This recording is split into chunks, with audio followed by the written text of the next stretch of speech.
Hello everybody. On today's stream, the next miniature to paint. Actually today I'm gonna paint 3 miniatures, so that's it's kind of exciting, you know. There is gonna be 3 guardians from Custodies, and hopefully today I will go down to 990 unpainted minis only, and yeah, this is the plan for today. You're welcome on Twitch and on YouTube. And just a few moments, I will check if everything is working properly, and we will start. Just want to see if my transmissions are fine. And let's see here. Looks like everything is working. So let's go ahead and start painting, shall we? So as I told you today, 3 guys, they are just covered in a base coat of gold and Agrax Earthshade. It's already dry. I had to do it yesterday, so you know they are dry and ready to paint today. It's always good to do that beforehand, so you know you will not mess up the dry with shade. So that's what I'm gonna do now. And as you see, I already start using my new fancy holder magnet here, and as usually for my Custodies, I'm gonna use Metal Alchemy Citrine Alchemy from scale 75. We'll see. I'm planning to do 2 hours stream as usually. As usually I cannot finish everything in 2 hours, but today I really hope it's gonna happen. You know, they are not very complicated models. There's not too many gems. I mean, the most difficult part, or I mean, not difficult, but just time consuming, are gonna be spears, because there are some details. I have to be careful with my paint job, so this is gonna be definitely the most time-consuming part. Plus the fact that I just have 3 guys, so that's probably the thing that might take more time. But let's see. Just a little bit of gold. Remove the excess on the towel paper, and we go ahead and start highlighting all the golden parts on the mini.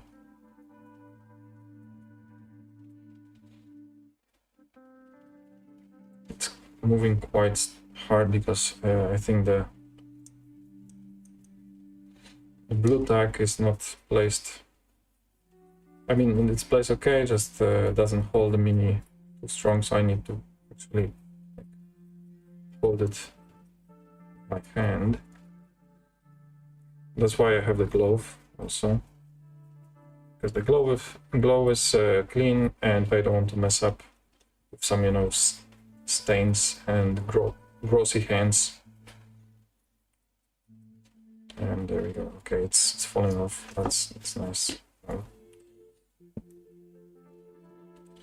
It could be also because of the brush. The brush is a little stiff for my liking, and that's why if you touch it with the brush, then it's gonna fall off pretty easily. Some fragments on the weapon as well. I'm trying to do it fast, since we don't have too much time and we have 3 models to paint. The dry brush must be rough, uneven. It's you know, just some old guys, 1,000-year-old guys, or no, sorry, 10,000 years old guys.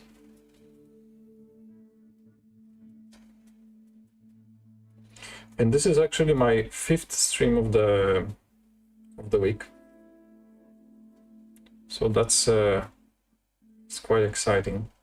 I started on Sunday, I believe, and then I continue until today, every day in the morning. And I managed to paint 7 miniatures so far, with hopefully 10 today, so pretty good average, you know, for 5 days, 10 miniatures. It's for me, it's a great achievement. Rarely I paint so much. Long time, and maybe a few years ago, I paint that amount. Let me just do some zoom. There we go. So I'm very happy with the results so far. We'll see if I will have that amount of time the next weeks. But I will try to, you know, pop in every day and paint a little bit. I want to finish, I mean, with the rate I'm doing the miniatures right now, until the end of the year, I should finish the Custodes army. All my Custodes. I was counting yesterday, it was around 90 miniatures, and 10 are already painted or so. So there are some bigger ones, bigger projects in them as well, so they will take a little bit more time. Okay, I'm happy with the result of this guy. So let's go ahead and take the next one. So it definitely will take a lot of time. But I was also thinking to not, you know, bore you with the same minis over and over. Just, you know, gold, gold, gold, the same color scheme. Maybe if I'm also getting bored, I will switch to another system, another army or gang or whatever. So that's another possibility. Just I want to do the progress and I'll keep going with my challenge to get rid of this 1,000 miniatures. Let's add some gold and continue dry brushing. Today it's gonna be probably just the one. I didn't do the tip of the something went wrong. Sorry. I just noticed that I didn't paint Agrax air freight on one part of the mini, but I should. So I'll have to fix that after. That's gonna be the last step probably. Unless, yeah, that's gonna be the last step. You see this tip of the spear. It's supposed to be covered in Agrax air freight, and it's not. I just missed it for some reason. Here on the spear, only a few parts are gold. The rest is gonna be black and silver. That's why maybe, you know, I didn't realize I should paint it. But no problem. I like this eagle to be more highlighted, and the arms as well here especially.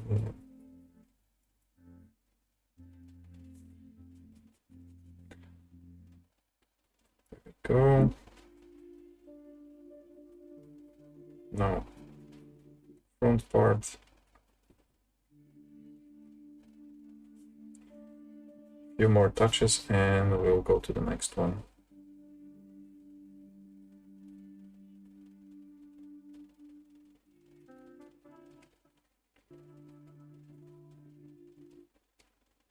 Go. Okay, I think it's okay. I think I covered all the golds that should be covered. So number 3.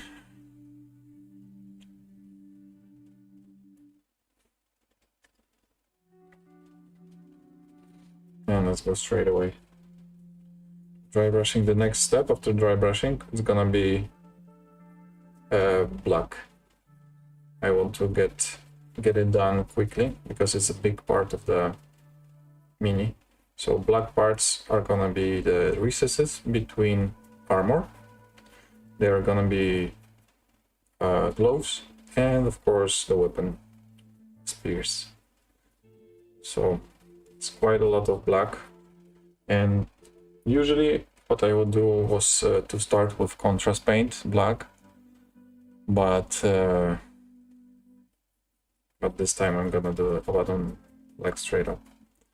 What's up, Cook Lovir?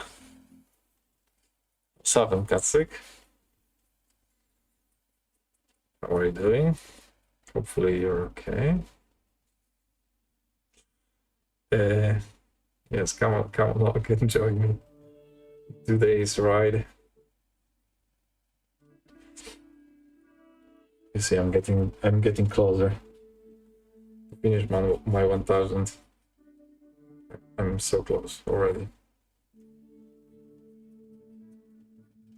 How many minis did you paint this week? Hopefully, like 1 or 2. So when you come to visit me, you'll have a few already. You'll bring your Necromunda or something.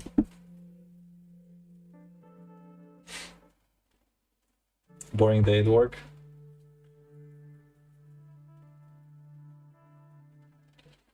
So I'm almost done with the dry brush in gold. Few strokes here and there. Maybe somewhere there. There we go. And dry brush done. Let's clean the brush.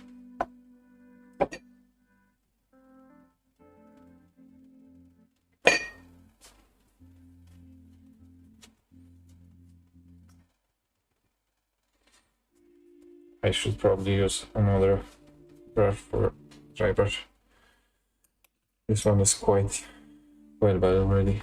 Okay, so as I said, this time the next color gonna be a black, and I'm gonna use the holder now. Let's mix some Abaddon black on the vortex mixer.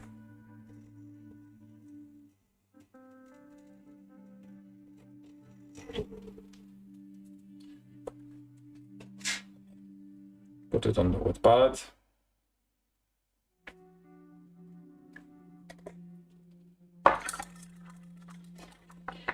And start painting. So I will start with the bigger areas, so the brush is less precise, and then I will switch the brush to more precise and do the details. Oh fuck, there we go. I messed up already. Nice. Should not paint everything black. There are some parts I want to keep gold, or they are gonna be silver.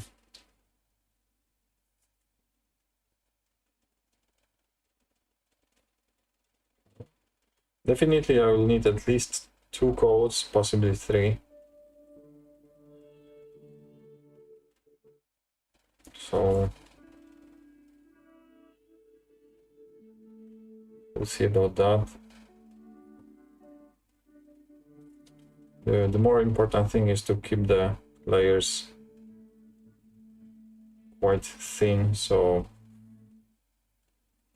they will not cover important details, and the finish will be smooth.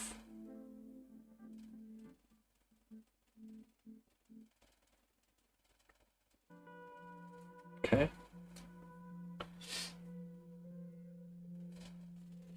And now this part. Shit.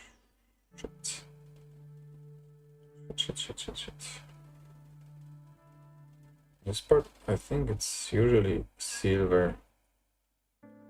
So yeah, let's paint it black and then then silver. But I'm gonna just do one coat of black. There's no need for more.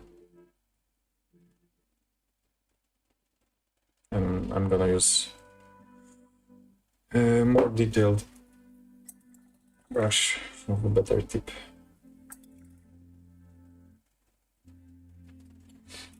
Okay. Let's take this one. 0 from Winsor and Newton. Series 7.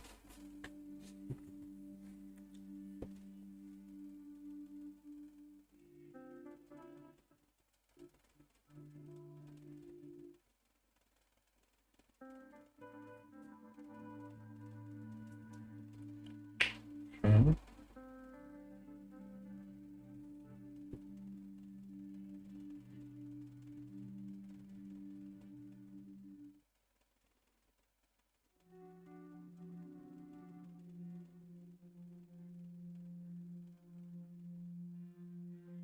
I need to be very, very precise here.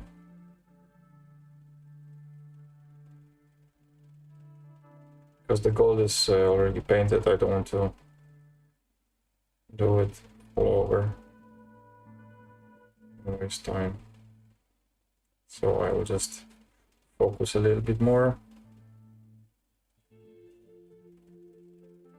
and paint correctly.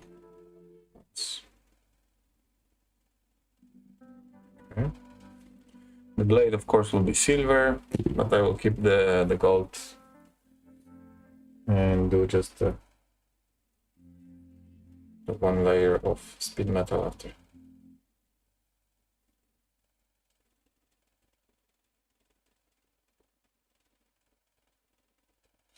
But the other parts of the weapons are gonna be lead belcher, silver, so there should be black behind it.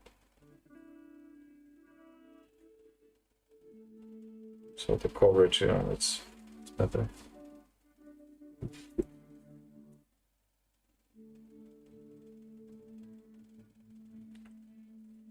Okay, I'm painting a new shit. So.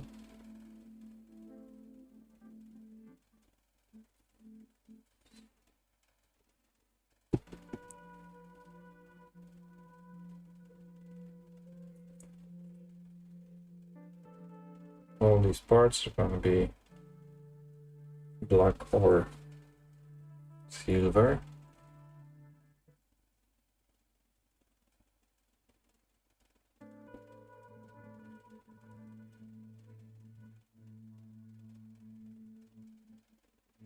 Usually I do just the belcher and then oil, some small highlights here and there. That's it. Okay, so the front part of the spear, I can say it's done. And let's do the back part. Be a little bit more complicated. I cannot use the handle anymore.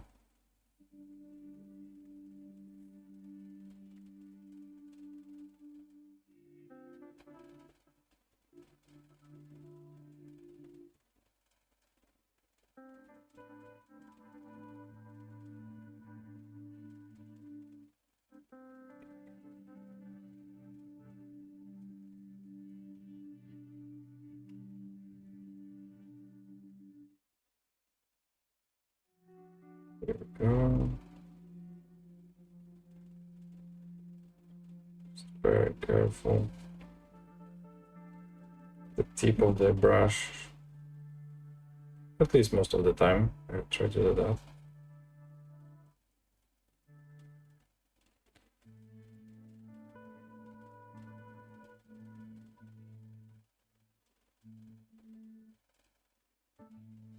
Okay.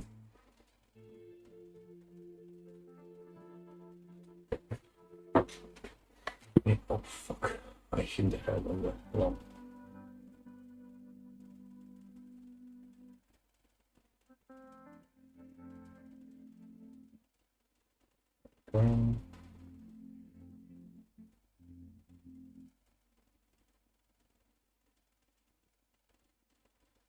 Yeah, this will take some time because even though it's not just it's like big part of the miniature,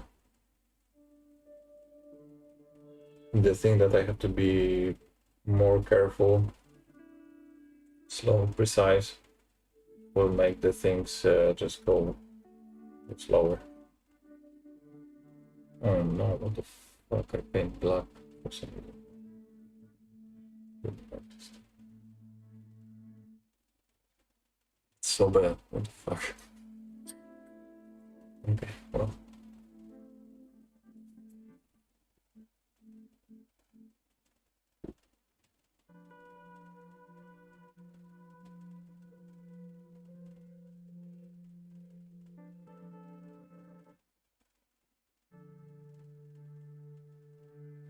Okay. Let's clean the brush a little bit.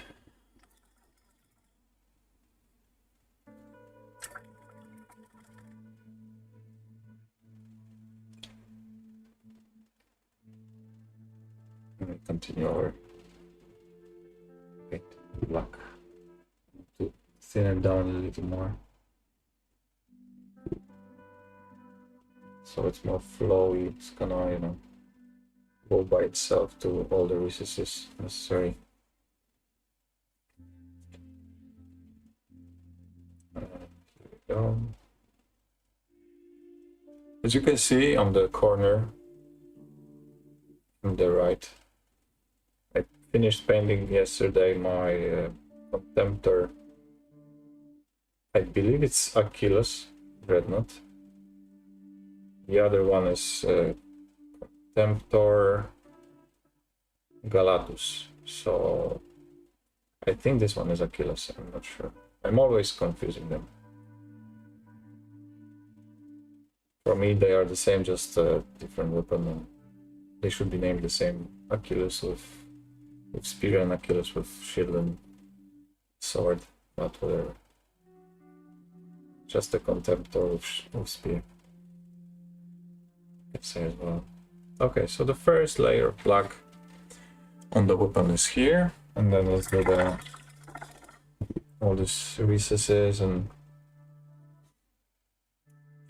the gloves. So for the recesses, I probably have to use a little bit smaller.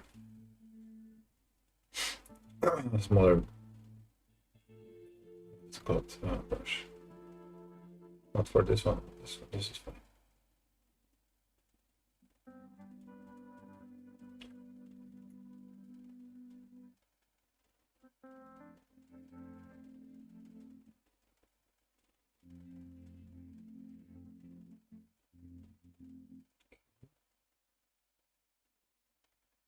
I'm not sure these are supposed to be gold or no.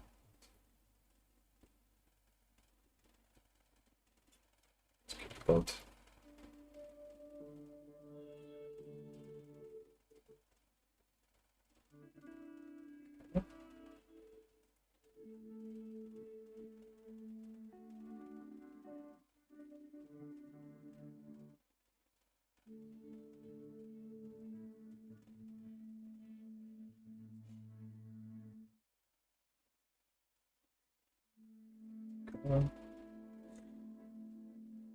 And now gloves on the back.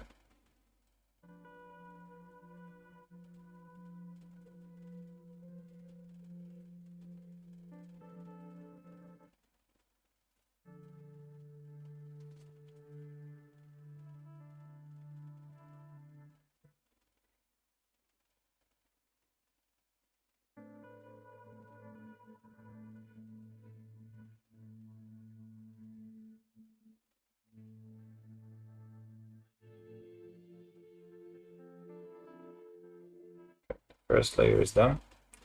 We're gonna need a second layer for sure, because the coverage is with one layer is not enough, but as I said many times, it's better to do two coats than one too thin than one thick. And you could hear it probably everywhere. If you watch some, you know, tutorials, how to paint miniatures type of stuff, they always emphasize that this is the way. You have to thin down your paints. There's just no way around it. But I'm quite excited because I got the new drop bottles, and I'm gonna switch all my Citadel paints to them. And honestly, I think there might be a little bit less thinning done with them, because the process of changing the bottles is done by adding some distilled water to each paint. So automatically you have to thin it down and, you know, just pour it into the new bottle. So to pour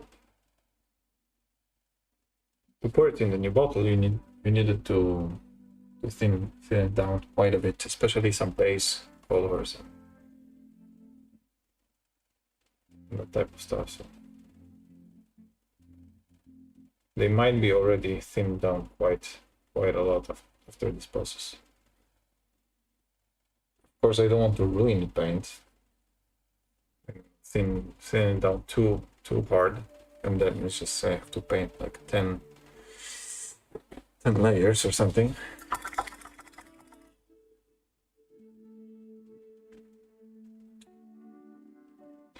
But we'll see. I'm gonna do it probably on Sunday with my brother on the stream. That's gonna be probably in the evening.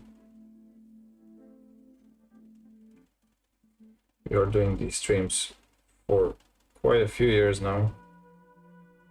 If you want to join, listen. We are always commenting the current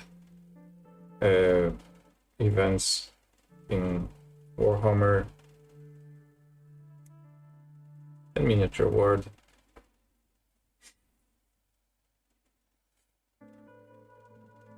At the same time, we're trying to paint or just assemble things or just hang around.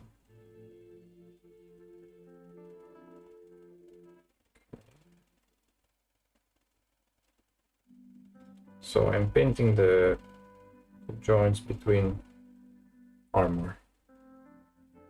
They are gonna be black with a highlight of Mechanicum Standard Gray. I feel this one highlight is just enough so the black is not so flat, and at the same time it's not like very strong, and you know, it's like I don't want it to take away from other parts of the miniatures. It's not that important to have amazing highlights on these joints and then lose somewhere else.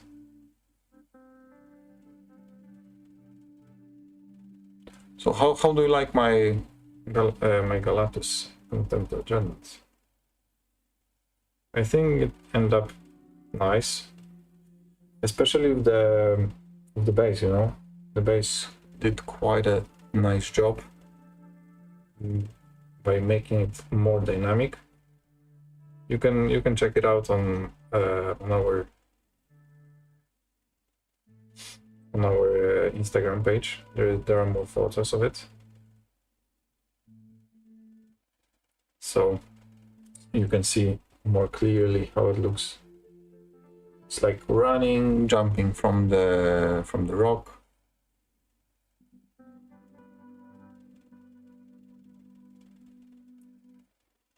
Looks like charging, so I quite like the result.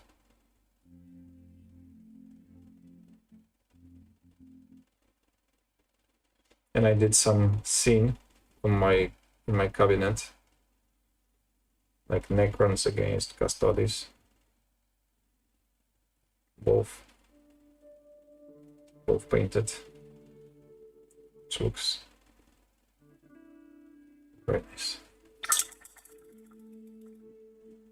You know, this dreadnought jumping on some destroyer.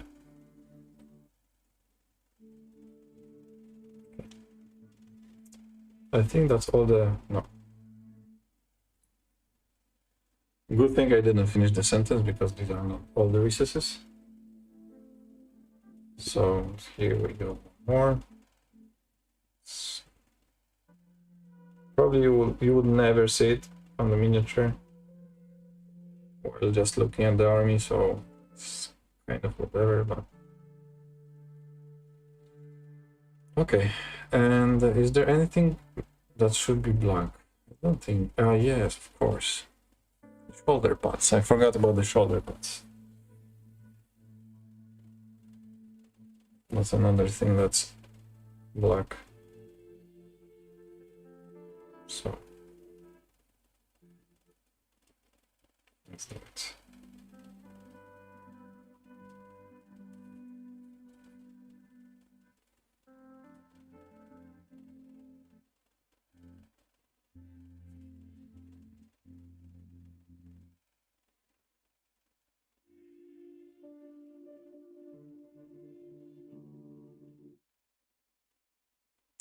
And I'm not sure if this part should be black. I think yes. I've never painted these kind of shoulder pads.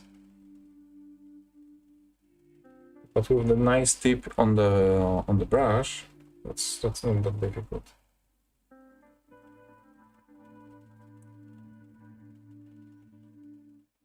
And of course I made a mistake immediately. So classic.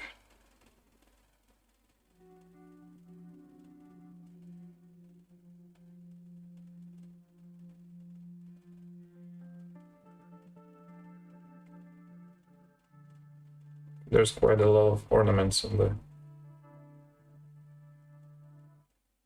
the shoulder pad, at least on this one. So I have to be very careful. Also, I don't like that these spears are already connected with the miniature. I don't think I did the assembling with these minis. Many of my custodians are, you know, someone's pile of shame that they wanted to get removed, and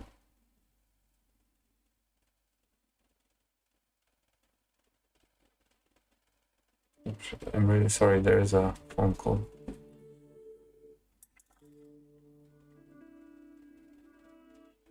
My mistake.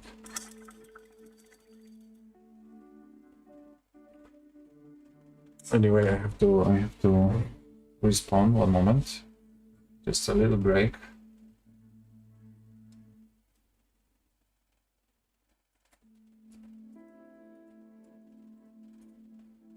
There are some stuff I need to reply to.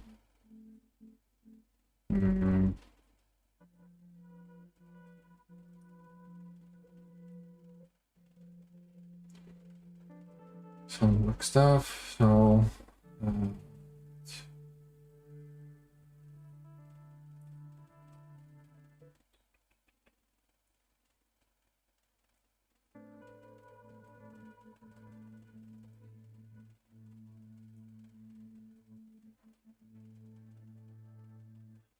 okay.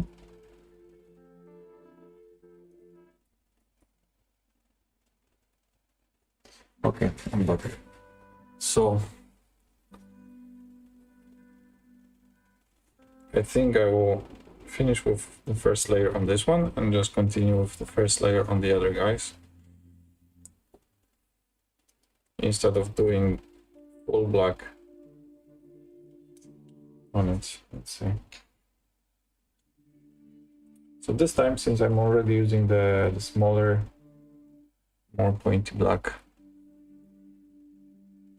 I will go ahead and start with the shoulder pad here. This one is bit more ornaments than the other, so I believe it's like a sergeant. So let's be very, very careful. I'm gonna need definitely at least 2, maybe even 3 layers. I prefer to do thin coats here than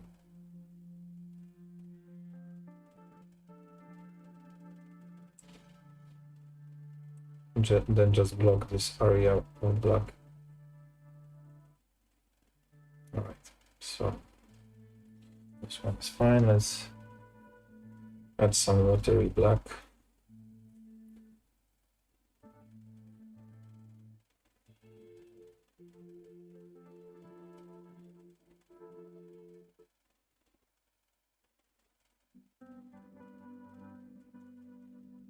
Okay.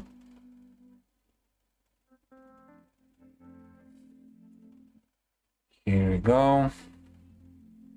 Another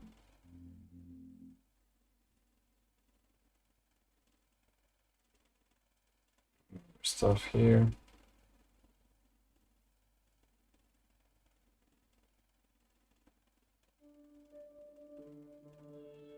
Okay, so the shoulder pad is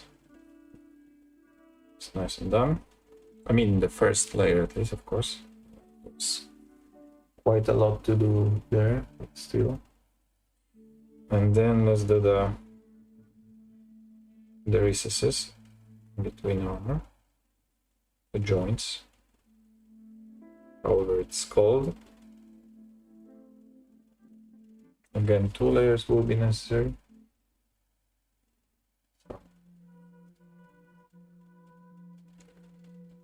Other messages, I'm sorry, just there's quite a lot going on in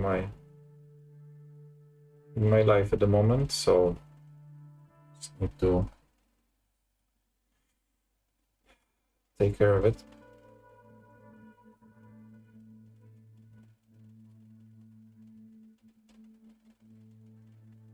There are gonna be some changes in my life, so that's why I need to take a few seconds break and check what's going on.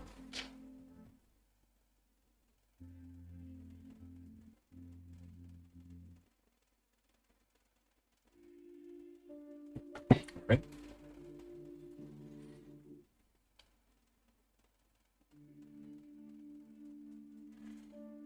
And continue with the joints here.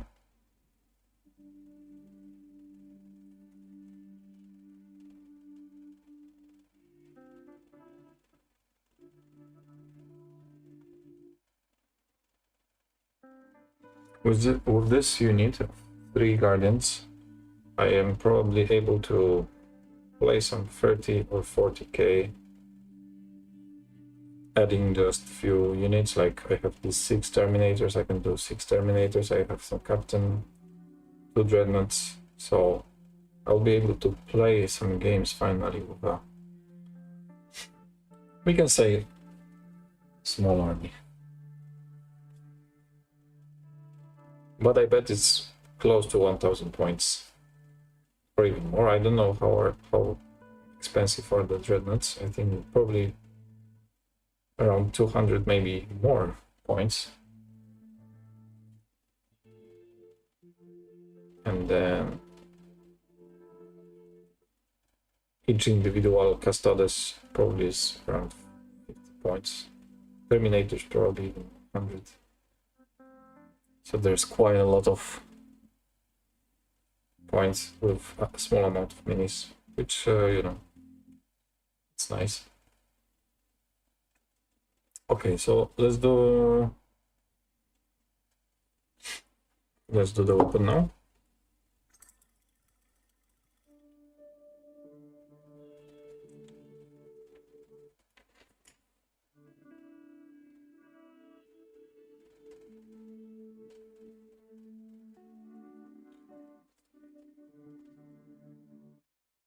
You might ask, why am I doing the stream?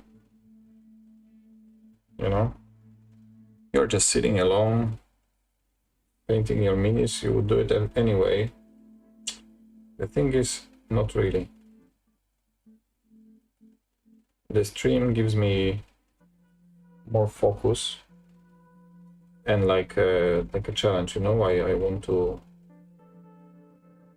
do it publicly to keep myself accountable. It keeps me like, okay, you have to go live and start doing stuff because your pile of shame is just too big. And if I would do it alone in my, you know, just not go live, I would have a lot of breaks. I would just, you know, watch something in the meantime, not progressing the job at all.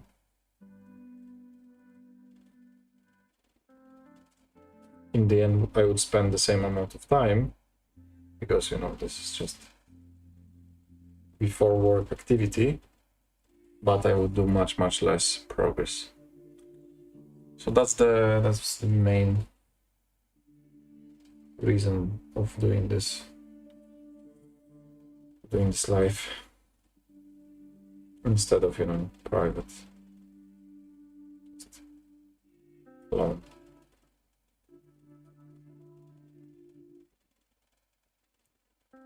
Plus we have already you know, the channel with my brother, so it's a content to put on there. We were inactive for a while now, basically most of the summer, because of my work or some, you know, holidays, all that stuff.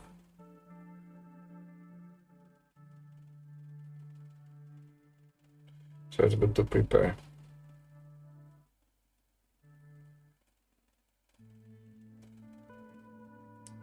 Myself to do the streams again.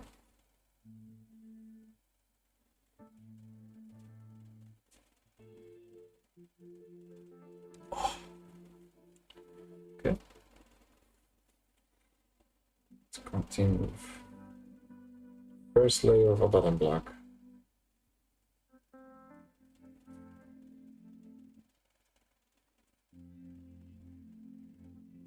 And you can, you know, another thing, you can chill with me. Just join the ride. We are just in the beginning. It's just, we are not even in the first. We didn't even finish the first 100 miniatures.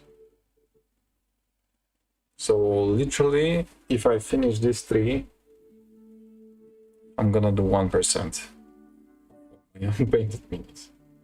So it's quite depressing, I guess,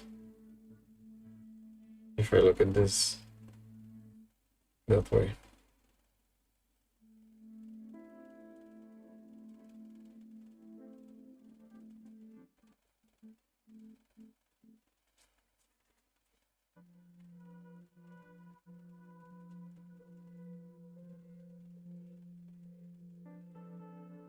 At least I don't lie to myself, you know, that okay, I need more, I need new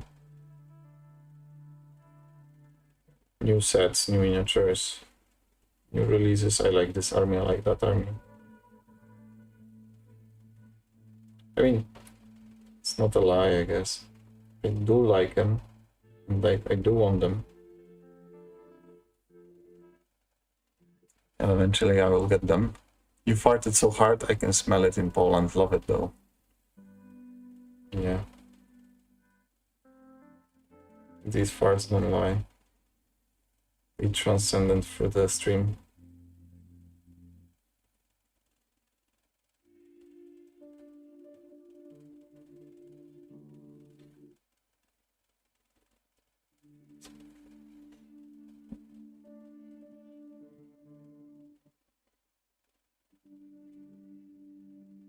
That would be some interesting concept actually, because if my fart would travel to Poland,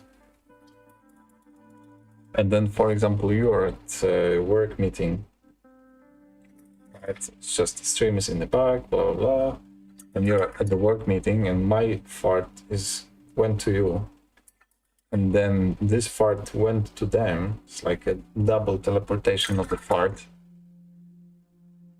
And they were like, oh, what the fuck? Did you fart? And you would have to say yes.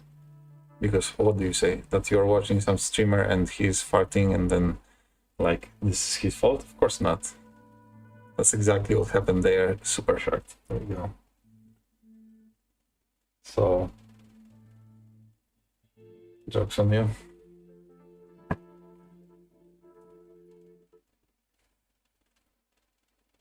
Unless you just told them that you're watching the stream, then you will probably get fired.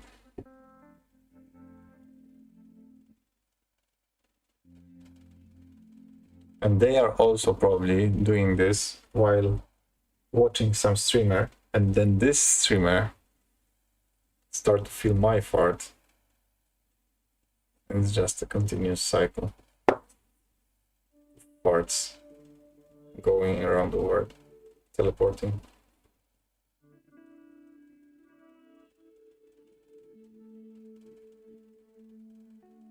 You know these for sure. Okay.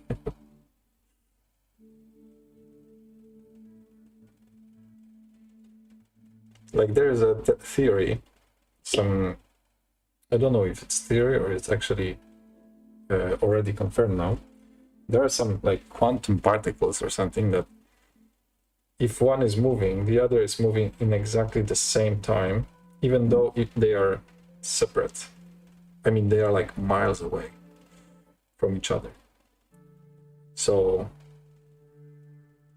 maybe this fart is it's like this. I left my fart in Poland, or like bowel movements in Poland, and then when I'm farting, then everything, all the universe starts shaking. I don't think I make sense anymore. It's just not too much, probably.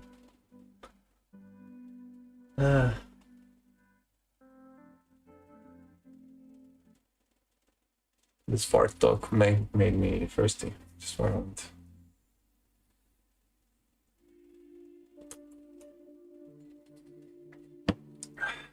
All right.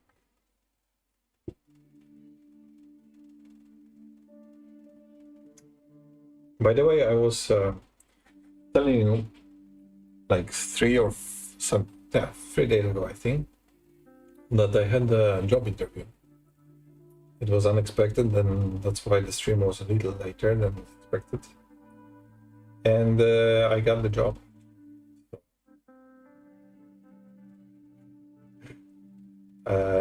Yeah. I still didn't sign the contract. I'm still like millimeters away from signing it, but I'm gonna probably do it.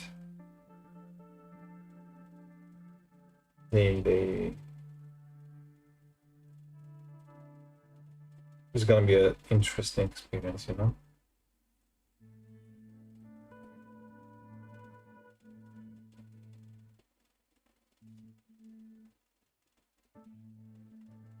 And this fart talk probably is not very helpful.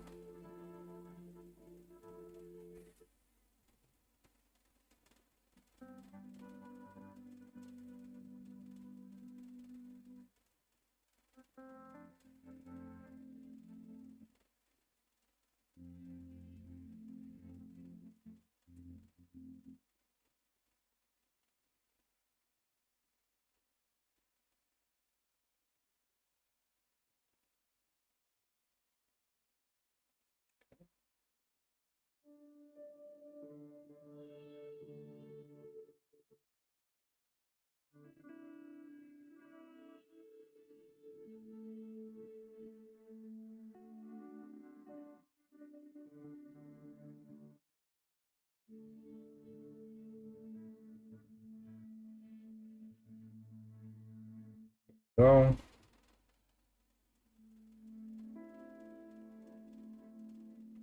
I messed up some part here. I forget that it's supposed to be gold and I painted it black, but I'm gonna correct it later. Probably some highlight will be just enough because this ornament is very small.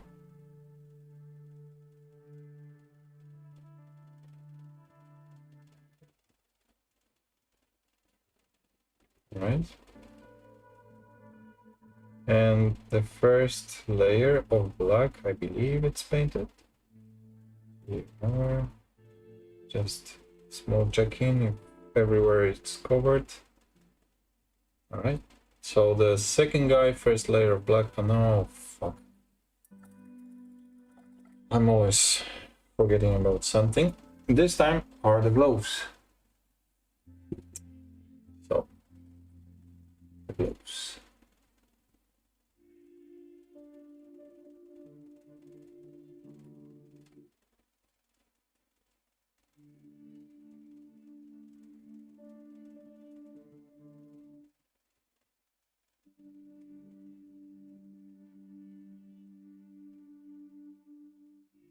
I don't like painting with gloves, honestly. I don't mind them to be gold. I mean, it would be much better and much less time consuming, but they do look better black.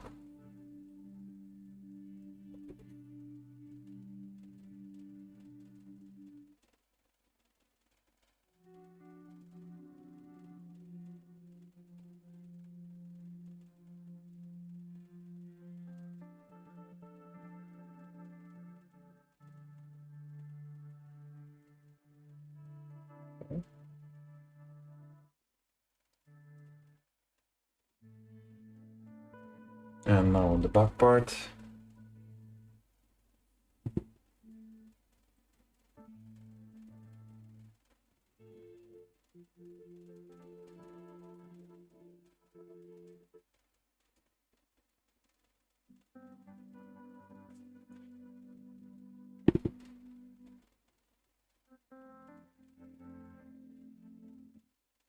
Similar like on the joints, I will do just the small highlights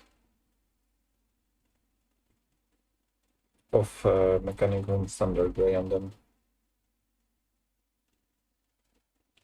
And now the second glove.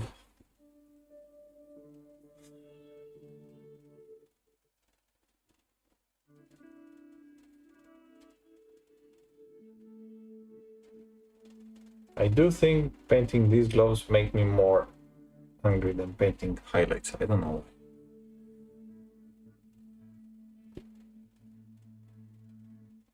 It's just very frustrating. I have to be super careful what I'm painting.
First layer of black paint is done on this guy. So the last day left, third guy. As I said, for me, 3 guys in one go is the maximum. Like a batch painting, you know? I don't want to do more than 3. It would be very frustrating. And 3 are, you know, just small enough to get things done easy and move forward fast.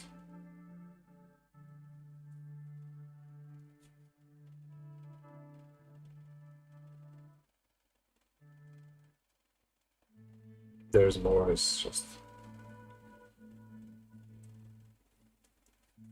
frustration that you cannot see the progress fast enough and you spend tons of hours on it.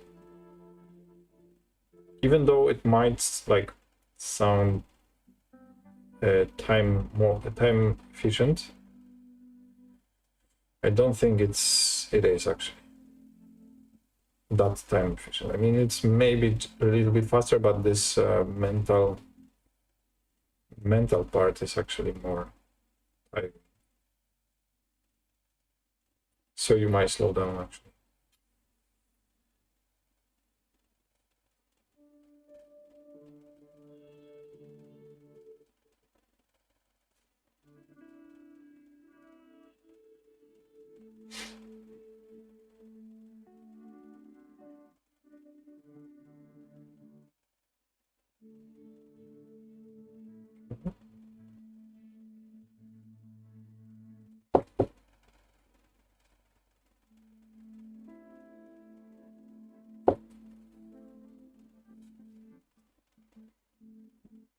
This part is very, very boring.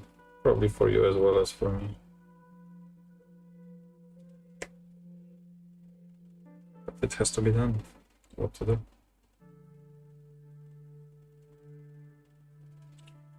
There's no way around it.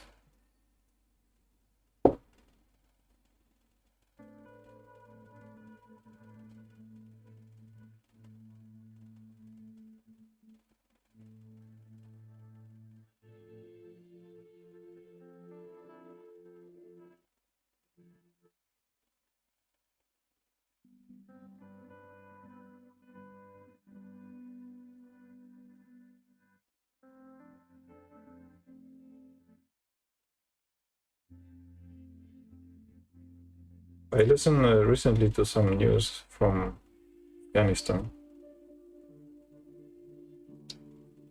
This country in Asia. Not so long ago, USA left due to Taliban taking over. And they want to pass few new laws that are super strict, super oppressive, basically tyranny. They were already quite conservative, I would say it lightly, you know, but what they want to do now, it's even more strict. So, for example, they want to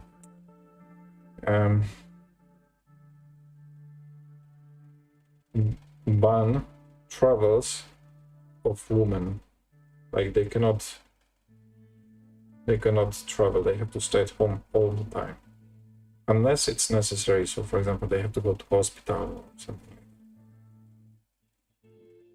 And if they are traveling, they have to be accompanied by their male, like guardian, would say. So must be a father, brother, or a family member that's assigned. So that's kind of one of the things that are going there. Pretty harsh. And also while they are like eventually leaving the house, they have to cover everything, all their parts, all their body parts, not only hair and shoulders and knees, but everything. So including eyes, that's what I mean. Like basically you cannot see even the eyes.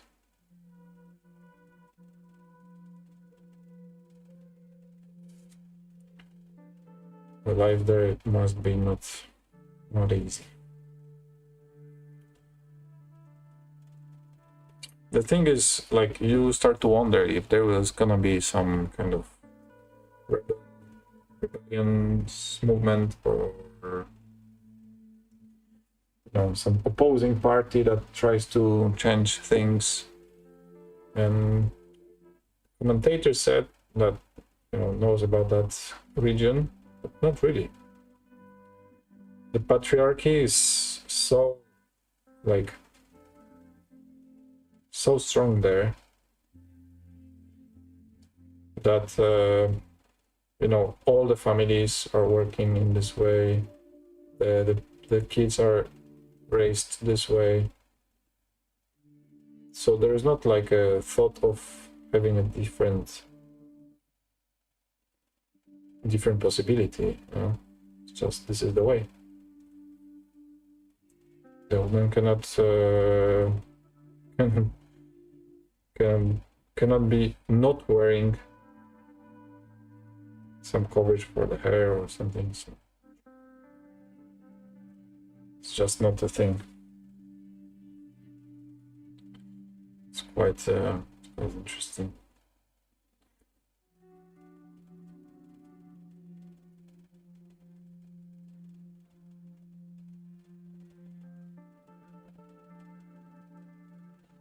And very, very different, very tough from our culture, Western. In the West, everything works completely different. They said also they want to invigilate citizens by checking their phones, history, like who they meet, what they watch, what they talk.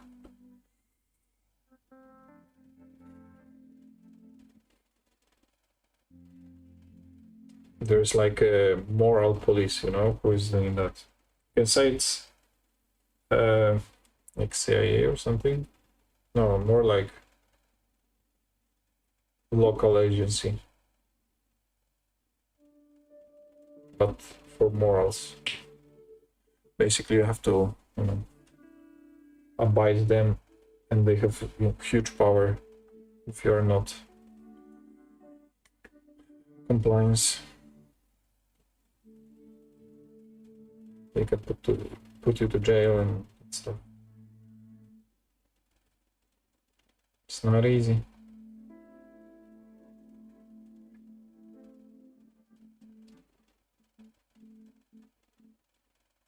And in the meanwhile, I'm just painting custodies. Thinking about my 1000 miniatures that I have to paint. And the woman in Afghanistan cannot go out of the house as a normal person, or at all, basically, without any garden.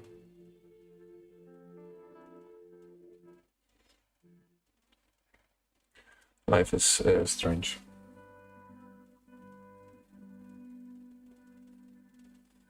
We are very lucky.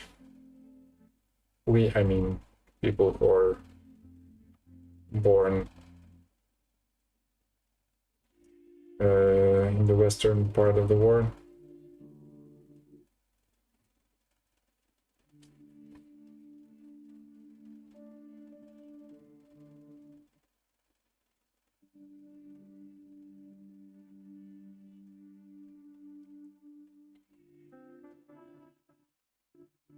And I do believe that, for example, Poland is 100% Western civilization. It's like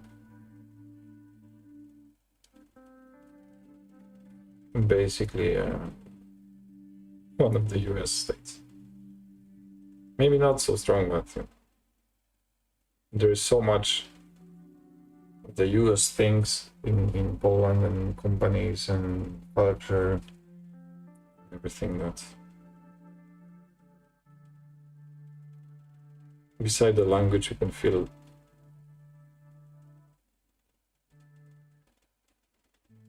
No, there is no like you're at home. Of course, the architecture is much better. I mean, at least the historical part. history, all of it. Something unique.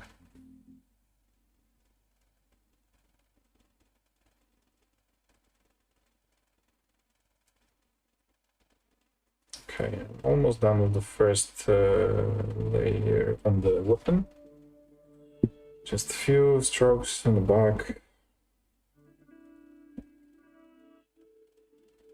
Very hard, very hard to get there.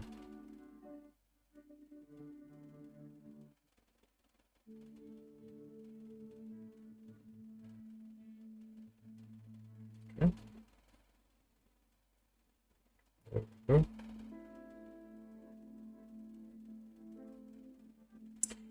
Okay, I'll change the brush and go ahead and paint the recesses between the armor. So to finish them in 1 hour, in 2 hours, sorry, I do not think it's possible, since basically coating everything black took me 1 hour. And probably the second coat is gonna take another hour. And then there is still some highlights, some silver. It has to dry, then the eyes, we have to do the eyes. And then of course, gems. But this time I'm just gonna end the stream in 2 hours and finish the guys in the evening, probably.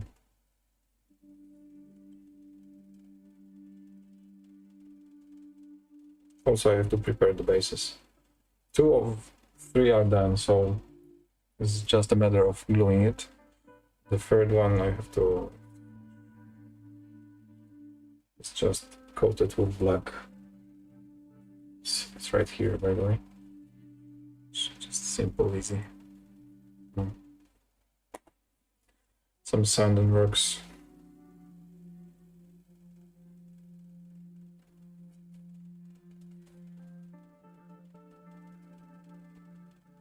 I felt like on the other minis, like Terminators and the previous ones, the Captain and the Warden, there's just too much stones, rather. Too many stones. And it's hard to place the miniature. Find the best...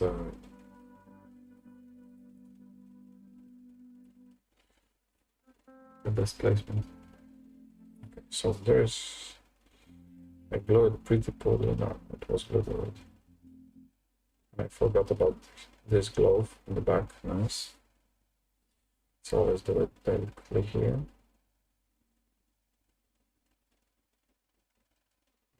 Go.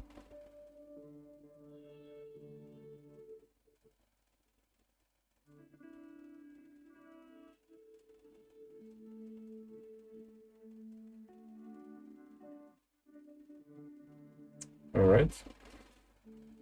And is there anything left to do? Yes. Here.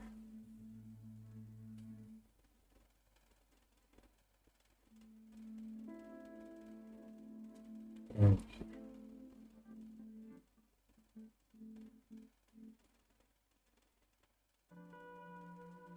And here.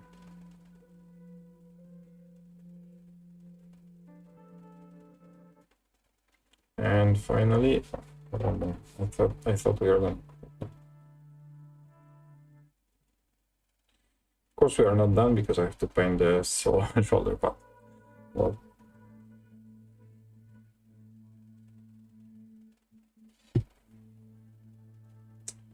and this one has a lot of ornaments once again.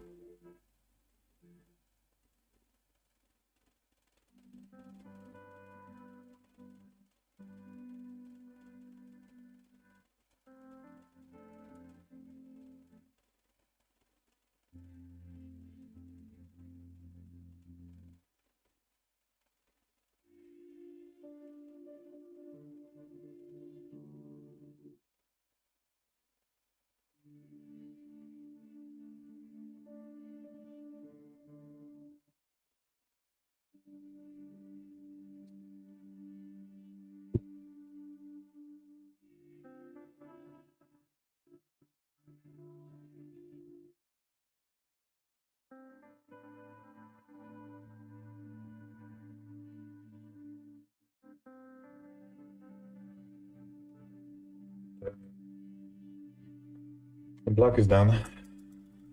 First layer. Do I want to do the second layer now? Probably yes, that would be the smartest thing to do. So for example, this guy, all the black parts should be corrected now. Let's add some abandoned black into the wet palette. Let's keep it moving. No, actually, I want to do the silver first, and then mark all the silver parts so I don't, you know, confuse which is black and I don't go over and waste time.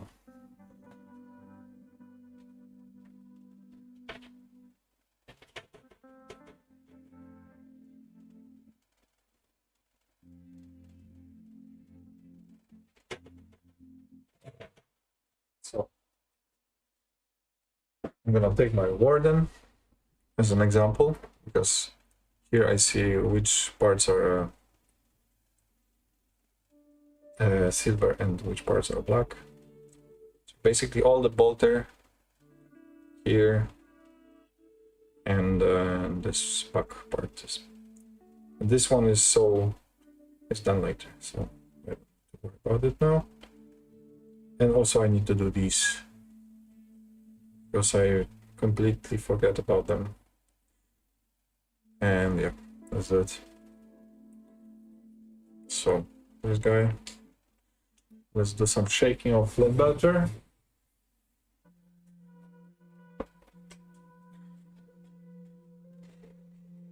There you go.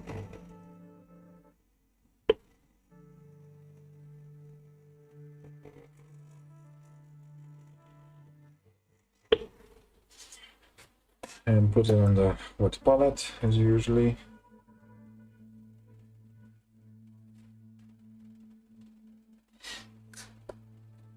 And then I have to use quite a small brush for that. This one is, it's gonna make me, I mean for that part it's okay, but there's a lot of parts that I have to be more precise, much more precise. So here, okay. Other parts not okay. So for example, this, okay, this still I can do the silver, that's okay. Yeah, and I should do the, I don't show anything. I should do this tip black, so the coverage is better. Now coverage is quite bad. Anyway, I'll handle.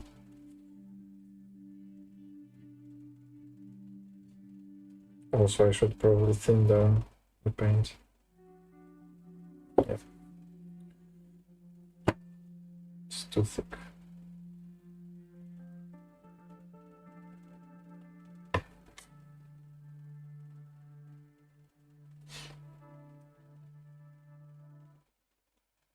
Okay. So, all about the here, I have to be very, very careful to not go over the gold. The gold is done nice.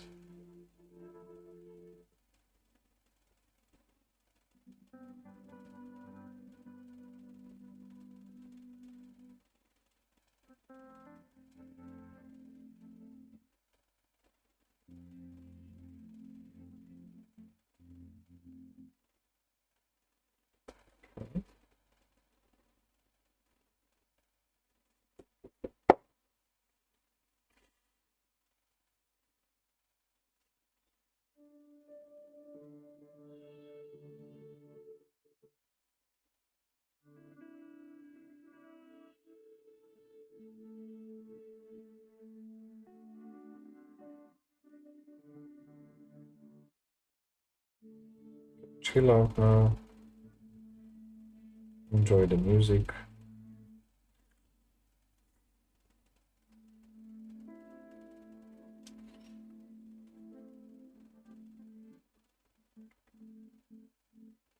Look at my slow, precise strokes. of the brush, of course.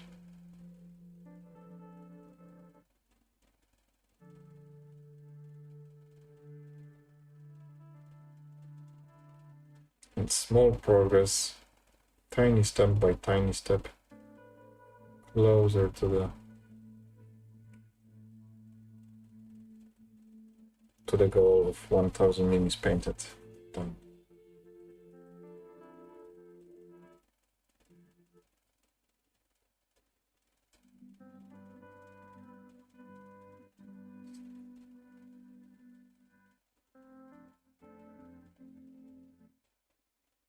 Okay. The front part of the bolter is alright. Let's do the fast second layer here in the tip of the spear.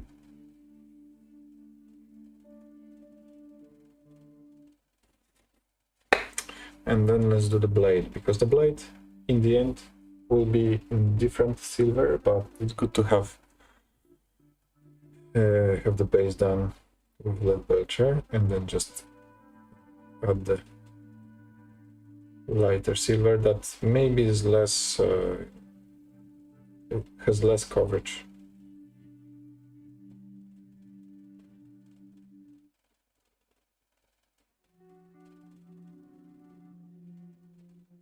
Alright. Great. And let's do the back side of the bolter.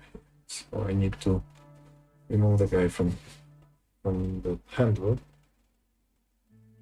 and this part.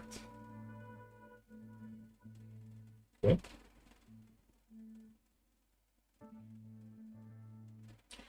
And then all the bolter here.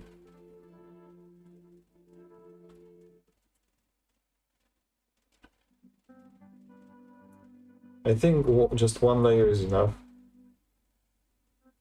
The good thing that I did was the one layer of Abaddon black behind the silver, so it's now the silver is covering pretty well. And since I'm gonna do null oil over it anyway, so I don't need so two strong layers.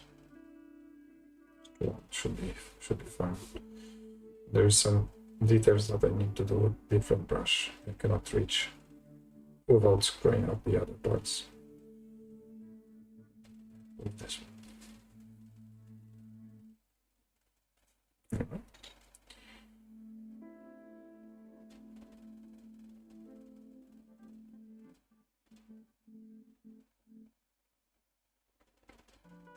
And I will stop using Runefang Steel that I used to do for the highlights of the silver. It's doing nothing, so I decided, just go for the speed metal right away. See how it goes. Eventually, I want to just buy like a mid-tone iron breaker or something, or just new Runefang Steel. So, because speed metal is very, very strong, like white silver paint, and it's not that it doesn't always fit into the old, like old metal silver, which I want to achieve here. So, okay, this part. The silver will be done. I will just do these pipes here under the chest, but I have to use a different brush, something smaller.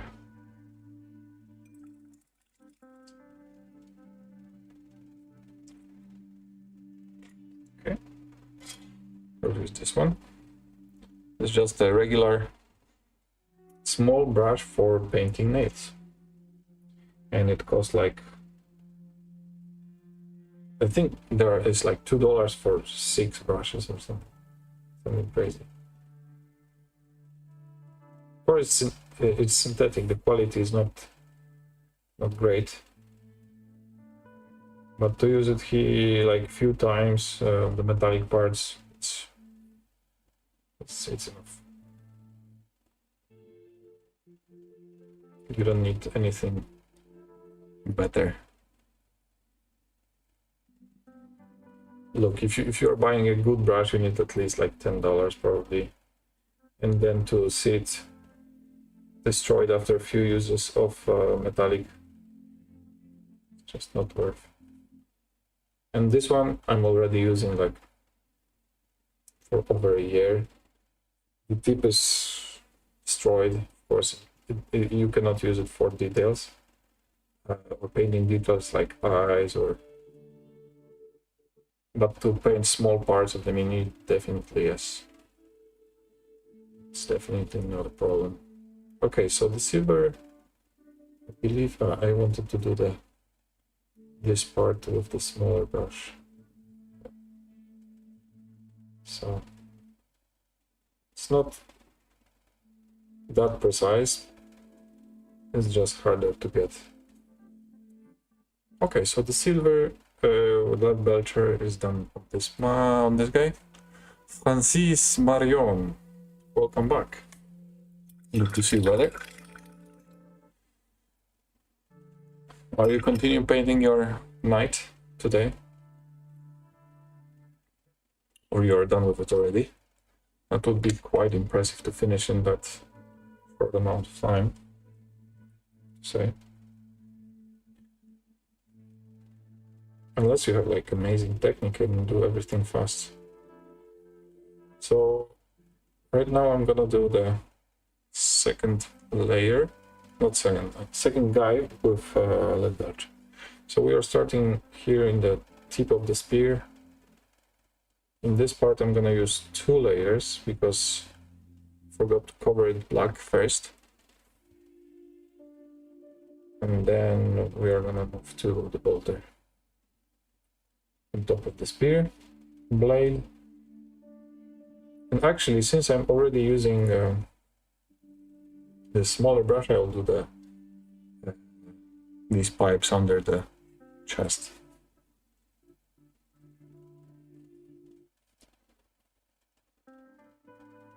So I'll do this right away. Do not forget about it later.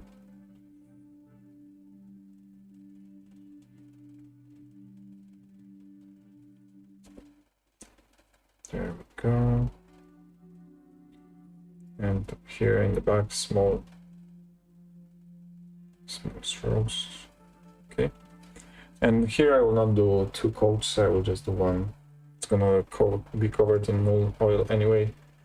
There is not much gold see-through. I'm using a little bit more thick layer as well, so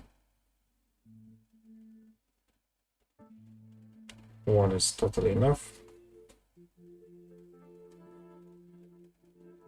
And here on the back. Fuck, I forgot about. So, of course, the vents must be silver, and I forgot about the vents on the other guy, so I'll come back to that in a moment. I don't know why, I'm always forgetting about some parts when I'm doing one color. It's like, okay, this, and this. Alright, the mini is done. Oh, wait, no. I forgot about the vents, or I forgot about the gloves, or I forgot about the hair, or whatever. There's always something that, like, I'm feeling almost done, like I'm happy that I finished, and then nope, you missed it. So similar when I go to the shopping mall for, you know, just grocery shopping, and I am not taking the list with myself, with me, I mean, then definitely I'm gonna forget something. If I can count things on my one hand, then probably I will take everything. I will have problem with the last thing because I will forget what it is, but I will remember that I have to take 5 things. Just I will not remember the 5th one. My memory is pretty bad, I have to say. But other than that,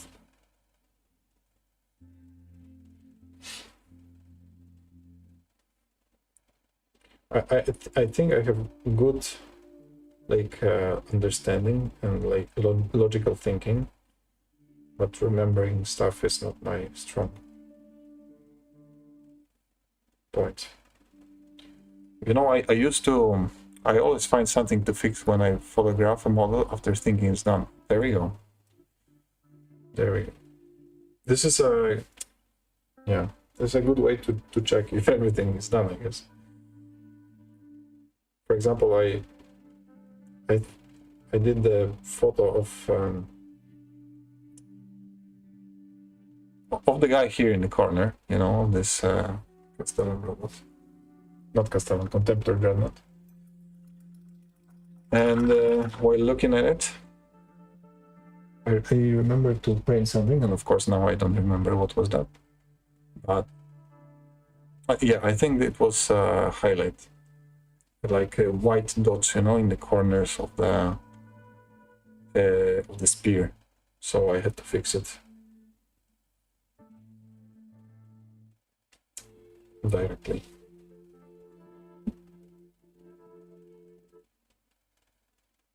So this is actually a good way to, you know, control if there's something missing. For example, this guy, you know, this warden that I have, I will have to fix this. What I discovered yesterday, that leather paint, it's very good for handles, and also he doesn't have any highlights. So I could do highlights everywhere, and then this leather part to like make him more finished.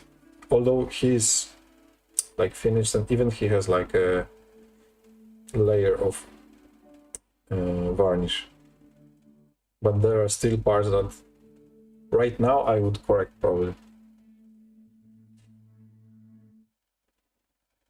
and they are so minor, like basically you wouldn't see it in the first glance,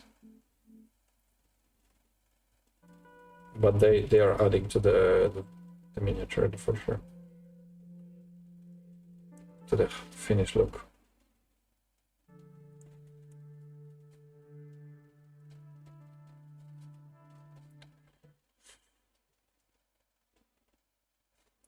But on these guys, I will definitely remember to do that. Just I need to do the gray sear. You remember yesterday I did the gray sear first, layer on these handles on the spear, and then I will do the mahogany from Express Color Vallejo, and this is looking great. Probably I could do the highlight as well, just I don't know which color to use as a highlight for leather. That's why I'm just hesitant to do that. I would need to check some tutorials. I do have some paints that says, like, for example, fur. I think it's Citadel Gore Fur or something. But I don't think that is the best paint to do the highlight on leather. And I saw some amazing leather on Instagram. Some guys are totally doing it right, you know. And I would like to copy what they done.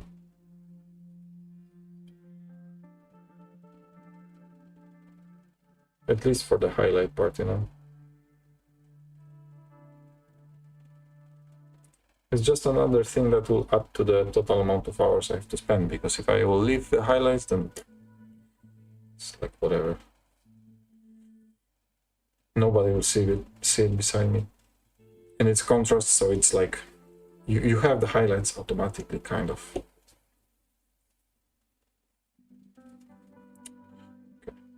So let's do the back part of the gun. Silver.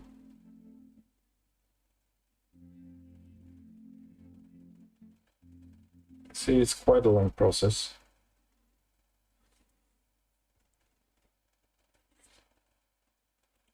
To do everything. And if I'm thinking, okay, I have like 90 custodies,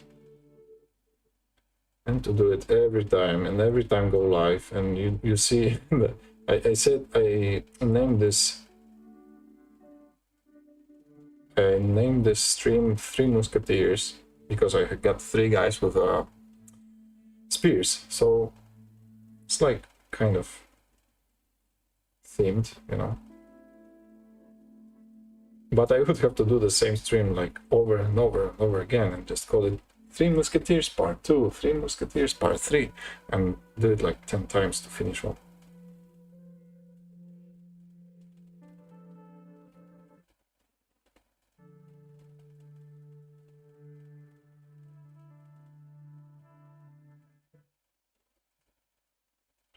I'm thinking to do another like way.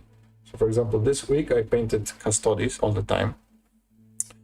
And I'm thinking to switch to something else next week and maybe come back to Custodies and then, you know, just do weekly change, so I won't get like bored.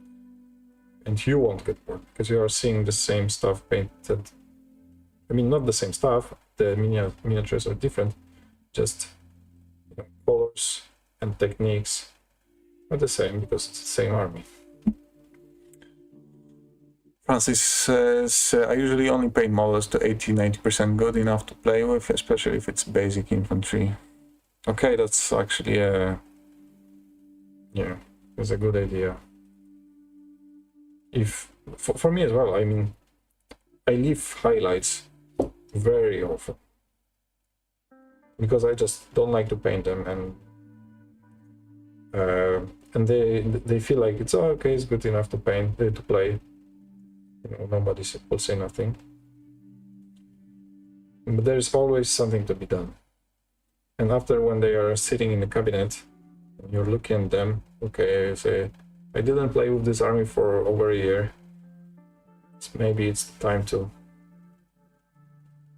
finish these minis.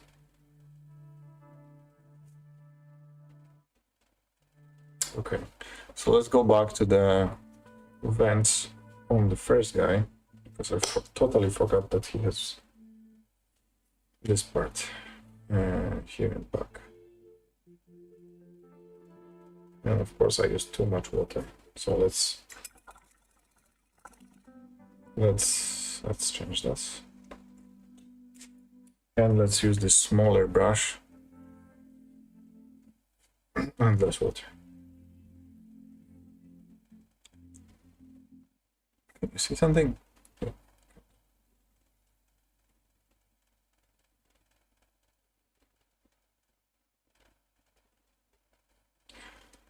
I painted my first army in like 2000. Like I had army for a long time and it was unpainted.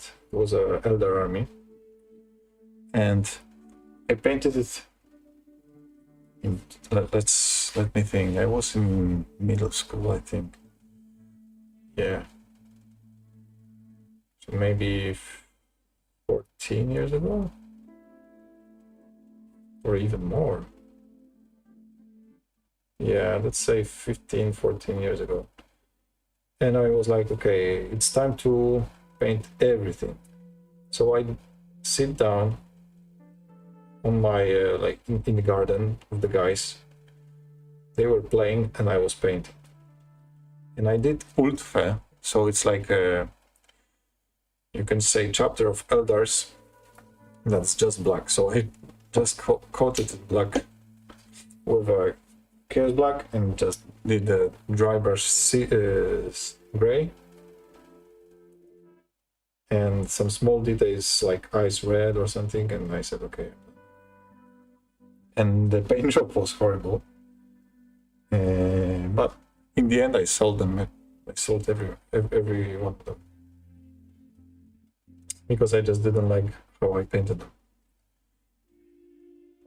And then I bought everything again. So it didn't make any sense to sell it. Maybe one day after I do all my models, I go back over them to bring them up to show quality. Yeah, I'm thinking the same. But also think about that, that's you're gonna have new models that you have to gonna paint, and new models and new models. That is just an ending cycle. I'm already, while painting them, these custodians, I'm already thinking about new models that I'm gonna get, and I have 1,000 of them unpainted. And I'm thinking about another 100 that I want to have. So it's like, it's not healthy, man. JW got us good, man. They produce some nice quality things we enjoy. I don't know how they did that. We cannot escape the matrix. Just cycle of buying stuff again. Maybe if this channel grows a little bit, I will get free stuff, then I don't have to buy it, and I will share with you guys. That would be something nice. Then you don't have to buy. I mean, you will buy anyway. It's just a marketing plan for them. They send stuff to creators, so there's like wider reach of what they are doing. By the way, if you are still watching and you know, come to chill out together with me, I would appreciate if you leave a follow on Twitch and subscription on YouTube. We're trying to reach 1,000 subscribers. It's going very well. After 3 years of content, we have like 200 subscribers. So, you know, after next 12 years, we should be 1,000. And you might speed it up. So that would be great.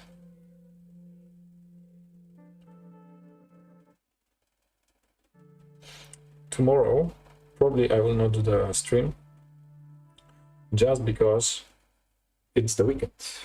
For me, it's the weekend tomorrow. I'm usually working from Sunday to Thursday. So today is the last day, and I have off on Friday and Saturday. And then I'll be back again on Sunday.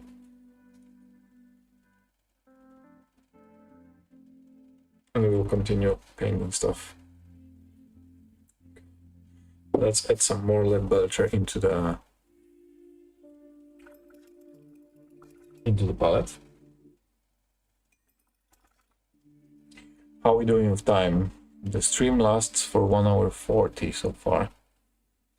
I wanted to finish after 2 hours, so we have just a little bit of time left. I'm gonna probably finish with the silver and do what can I do? I can do the second layer of black. That's the best option, and then I have to end.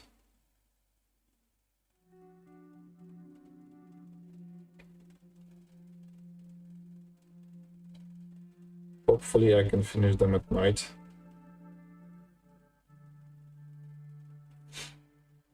Because I will not do many social things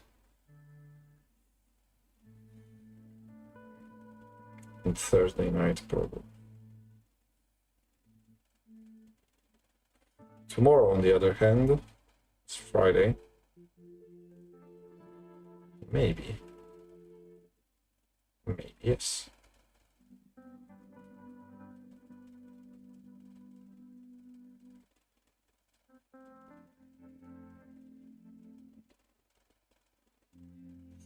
Okay.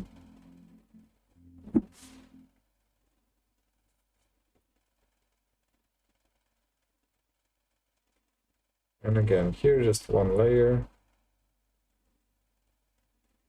silver will be enough, because it's gonna be all covered with new oil.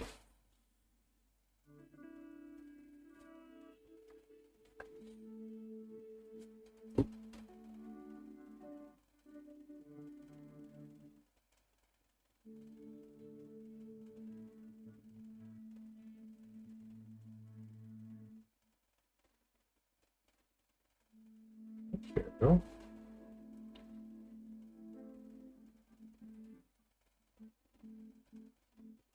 This is just a regular brush for putting on paint into the palette, so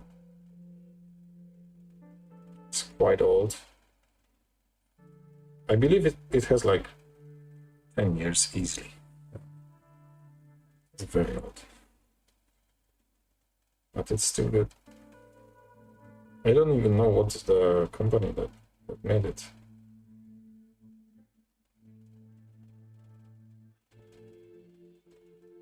There's no like there's no company on it. It's so strange. I don't know. I think it was a Citadel. It's just the old Citadel brush. Okay. Let's take this out from the handle and do something like this. Ratogre schedule. Okay. What do you mean by schedule?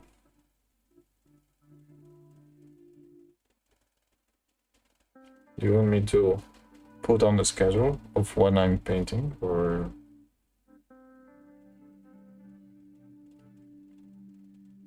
what is it? Or you are just a harmonogram stream of... Ah, okay. Stream schedule. Let's see.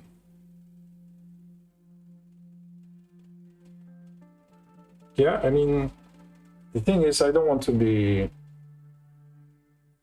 I don't want to put myself like in this position where I have to be, for example, at 10 a.m. every day. And then one day I will sleep a little longer, and the other day I have to do something to work before, and then I'm gonna be late in the stream. So this is, I understand your point. Big Man Max 234, what's up, man? Welcome back. So yeah, the schedule it's tough for me, you know. I'm a quite free spirit, so if there's anything that will destroy the schedule, I will feel bad that I didn't end up keeping my promise. And I don't know, but I understand that it's a good thing in the end to make the schedule. Just I don't want to be like held accountable, I guess I would say, or like felt like I have some duties, you know. I will stream in the morning. That is my promise. And the morning is very broad, I know. But if you'll catch me, you'll catch me. If not, you can always watch the VOD. The streams are on YouTube. You can go back and watch. No, that's not a problem. My brother baited me into buying some models, so I guess I'm in this now. Okay, that's nice, man. That's a good bait. That's a good brother, you know. I'm in this with my brother as well, and we enjoy. This is our like bond. This hobby is our bonding stuff. We talk about this all the time. We meet to play together. We meet on the streams to talk about it together. So this is our thing, you know. And it's good to have something in common with your brother. Because, you know, when we are getting older, We have our own lives, our own problems. We live very far away from each other, seeing each other in person maybe once a year for a few days, few weeks, and that's it. So if you have something to do together, it's awesome. And the miniatures are definitely the way to go, from my experience. Bro wanted me to buy a 2k point army of the bat. I was like, no, I'll start now. Damn, 2000 points right away. I mean, let's go for it, man. What kind of army do you like? I would recommend just starting with the combat patrol. You know, it's a big box, quite a lot of miniatures and quite a good value. When you finish it, you will play, you will paint, and then decide what to do next. I went with a combat patrol of guardsmen. Ah, there we go. Okay, so like a regular army. What's inside guardsmen? Let me check. This is Astra Militarium combat patrol, right? Patrol.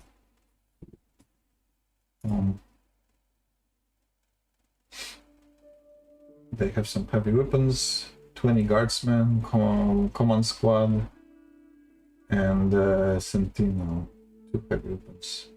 Okay. I think it's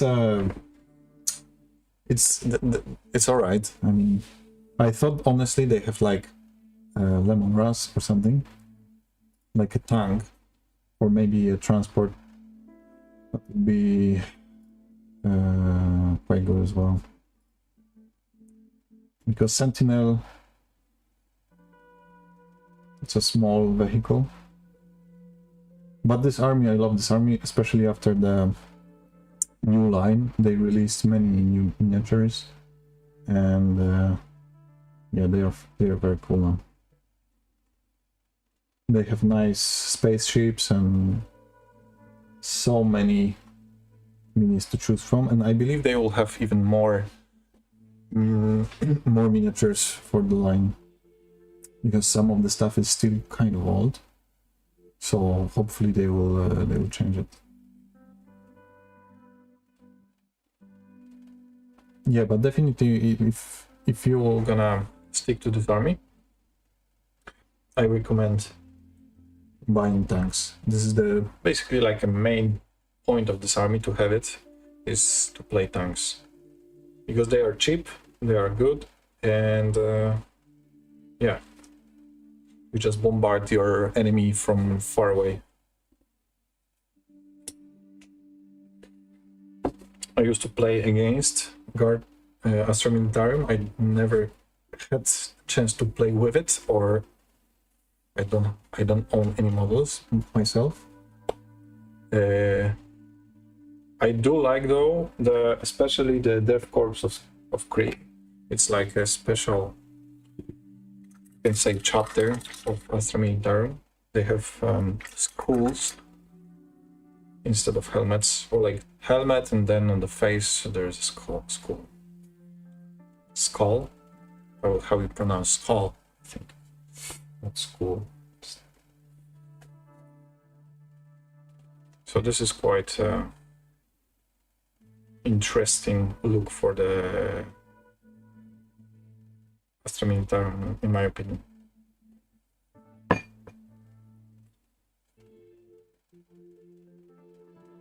But the green guys are nice as well. It's just the regular army stuff. So right now I'm gonna paint the second layer of the Abaddon Black, and it's not gonna be the last layer, I think, unfortunately. At least in some parts, I see that there's still some gold coming through from behind. So I'm gonna go ahead and do the third layer when it's dry. It's okay.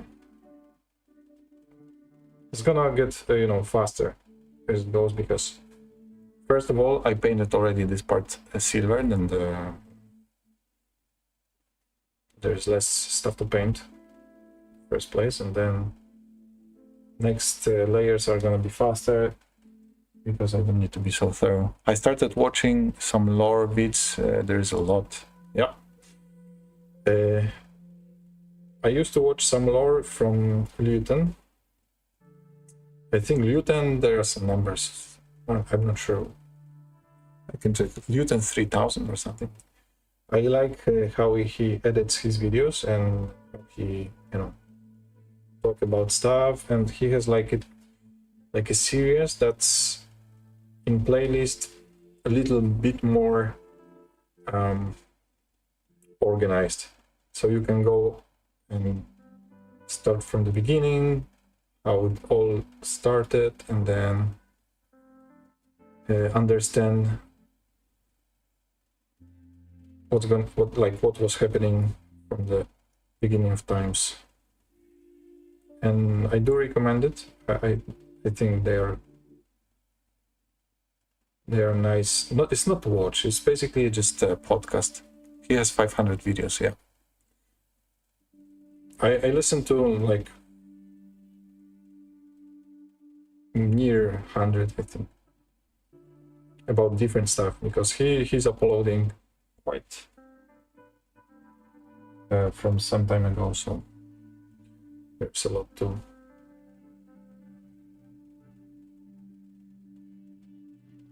watch or listen to. And you can listen, you can paint in the same time, so I think this is what mostly his viewers are doing, or do some home stuff.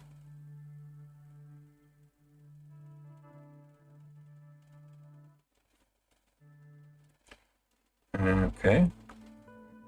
But definitely the lore is very interesting. I mean, they did a pretty good job with getting people hooked on the story.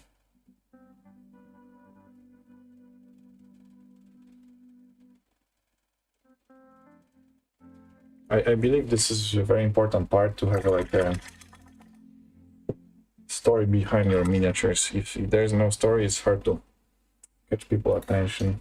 You have amazing minis, but give me some why they're good, or why they're interesting. And for example, the reason I started my journey with Warhammer, I loved elves. I was always a fan of elves from Lord of the Rings. And when my friend introduced me to Warhammer 40k, I said I want elves, and he said, yeah, there are space elves, actually, elders. So here you go. And my first army was an elder army. And when I start to read about them and read the codex and each individual aspect warrior story and lore of the units, I was like, damn, they are so powerful, they are like best. And then I played the game and they were like dying super fast. I'm like, what the fuck? These warriors have like hundreds of thousands of years. They are so old and super trained. They are like elite warriors of the galaxy. Why they are dying like shit? And they said, okay, well, the lore in the game does not always come together. It's not always aligned, let's say.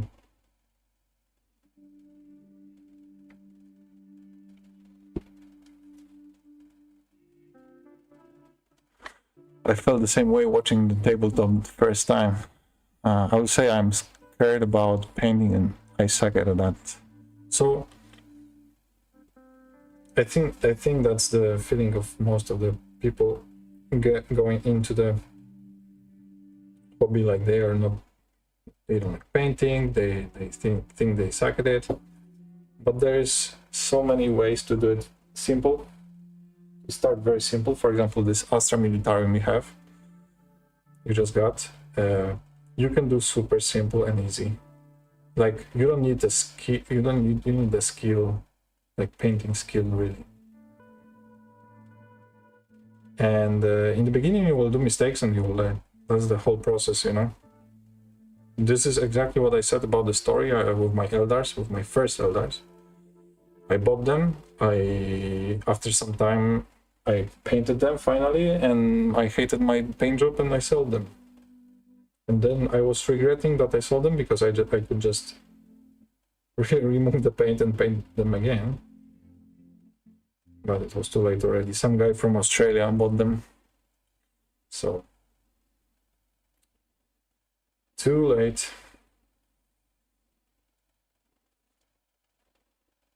So, if you want, join our Discord, or I think you are there already.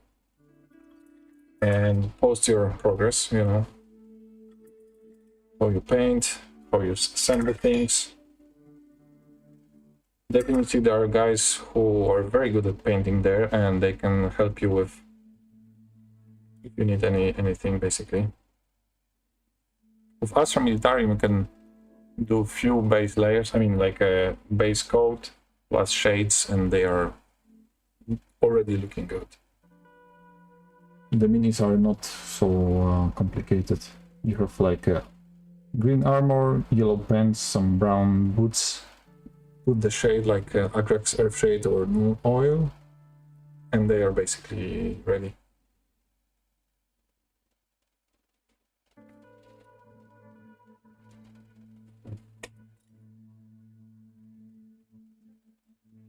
They are maybe not so easy to paint like Custodes, like I'm doing right now. Because how the metallic works is just easier. Discord link doesn't work for me. Oh, okay, well. Are you using it on Twitch? I see you're on Twitch. Let me check. Maybe I'll just post it on the chat. It's gonna be easier. So how can I?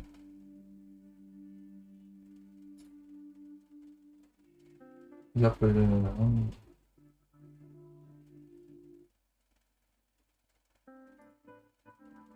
Okay. Let's see if I'll put it in here. Can you see it? Never mind, got it manually. Okay, nice. There we go.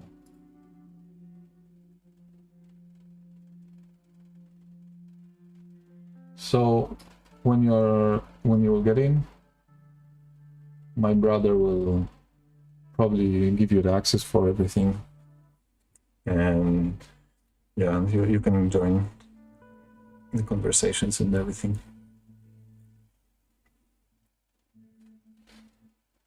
We are posting there our progress from painting from time to time. We have some, for example, every year we do a stream where we talk about our plans for the year and what we are gonna paint or assemble.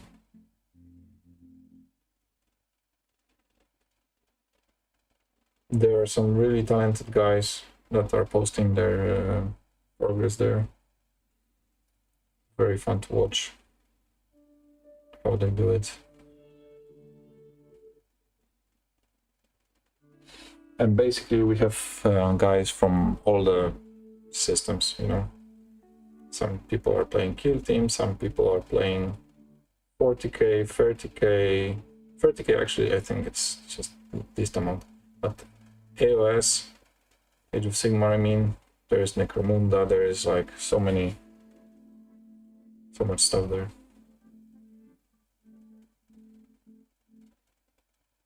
And like I said, we are gonna start again on Sunday with my brother. We had a break from streams due to, you know, summer and work. And we are gonna talk about the news from Warhammer World, paint stuff, do some fun stuff. What I'm gonna do, I think, on Sunday, actually, evening, I'm gonna start doing my rebottling of Citadel paints. You know, I bought on Amazon like 200 bottles, and I want to rebottle all the paints to these 200 bottles.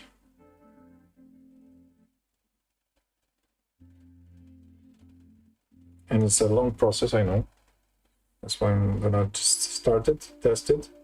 If the bottles are okay, then I'm gonna continue. Because it might happen that the bottles they have some issue, you know? Like, for example, I find them pretty hard to squeeze compared to Vallejo or Scale. But maybe it's just a initial feeling. By the way, I can show you Guard, Steel Legion, Zandri Dust, Contrast Brown, Contrast Black, Silver, Kislev Flash, Aggressor, Glaze, finished. You can put any weapon on any model, or is there a certain restriction? Yeah, Francis, you are right. There are ways to paint them super fast and easy. Yeah, and the contrast paints, of course, are the way to go. They are so good for the beginners. I definitely recommend Big Man Max to buy contrasts for the start of the mini. Even if you are if you're an experienced painter, the contrasts are amazing. I'm buying more and more contrast every time I'm back in Poland or anywhere I am. It's just good to have more. And can you put any weapon on any model, or is there certain restriction? There are certain restrictions, definitely. JW is trying to address that. Like, for example, if you have the multiple weapons in one box, usually the older boxes, you can use them, but sometimes there are restrictions, like, okay, you can have only one Melta in the squad, or you can have only one heavy bolter in the squad, or on 5 guys you can have this, on 10 guys you can have this and this. So definitely, before gluing everything, I would check out the codex and see the limitations, you know.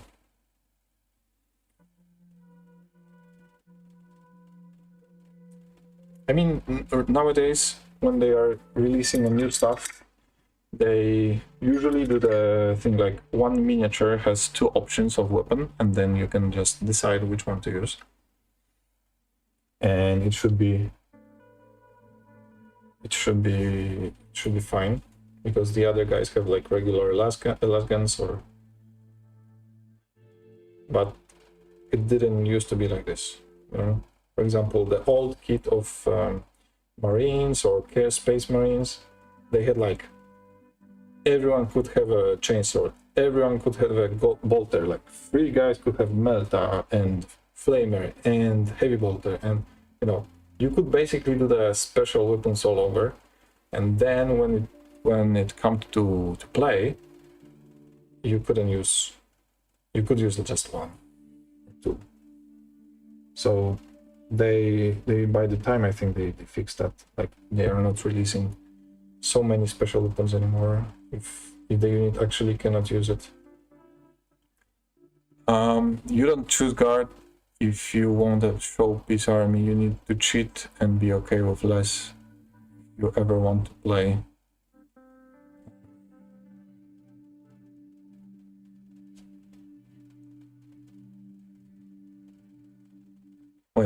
Where I find that info, and the 10th codex isn't out yet. Should I wait to glue the weapons?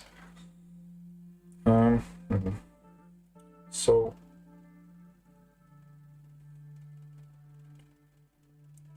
I think you can go ahead and glue them based on the previous codex. If they do not have a codex yet, then they do have an index, right? For 10th edition in the index, and the index is free to see, and because this part it will not be changed, you know. They cannot change it so much.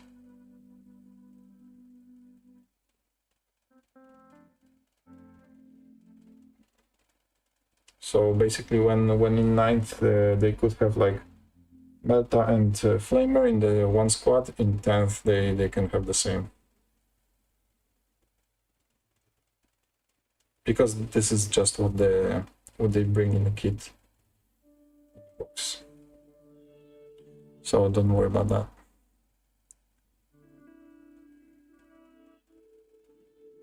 Play it safe, choose Plasma. Yeah. Plasma is great, man. I had the opportunity to play some Chaos Space Marines, and they died so many times, you know, just from Plasma. It's really fun. And I think right now, I'm not sure about that, but at least you lose just one wound, or like you are not directly dead like it used to be. Before, Plasma just blow you up and you are done. Even if you're like captain with, I don't know, 5-6 wounds, and Plasma blew up in your face, you just disappear. Bye-bye. They fixed it with adding like a master crafted, so you could, you know, reroll a 1 on hit, but then I think it's totally like that you can lose only 1 wound. Unfortunately, guardsmen have only 1 wound, so they will die anyway. Not on Marines, it's not the case anymore. I believe so. I figured the plasma weapons would be busted. But you need them, man. If you are playing, especially your brother, you said he has Custodes, then you need plasma. You need plasma. Plasma usually has like AP2, right? And better strength, a little better damage. You have like overhit and regular shot. So don't worry about being overpowered, because other armies do have the same shit, basically. Everyone has something overpowered. Only gets hot if you overcharge now. Yeah, exactly. So if you decide to overcharge, you get better damage and I think better strength. But it's more dangerous to use, and on once you can lose the wounds. I do think you get the invulnerable save though. 24, strength 7, AP 2, damage 2, yeah. So if you have like invulnerable save, then you're still not fine, but you have a chance to survive.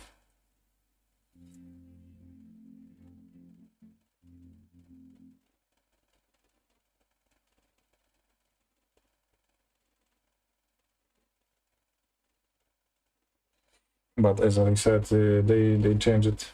They changed it. It just felt bad, you know. You had like guy for 150 points, and his first shot in the game, because he finally got in range of 12 inches of his plasma pistol, and then his first shot, you think like, okay, I'm gonna shoot and I'm gonna charge, I'm gonna destroy this unit, and the guy just blows himself up. It's just, it's unfortunate. So definitely a good change for the players. Now this might be a question for you, Francois, but what heavy weapons thing should I make? Because there's 3 different weapons versions, right? Yes, that's a good question for someone who knows the card better.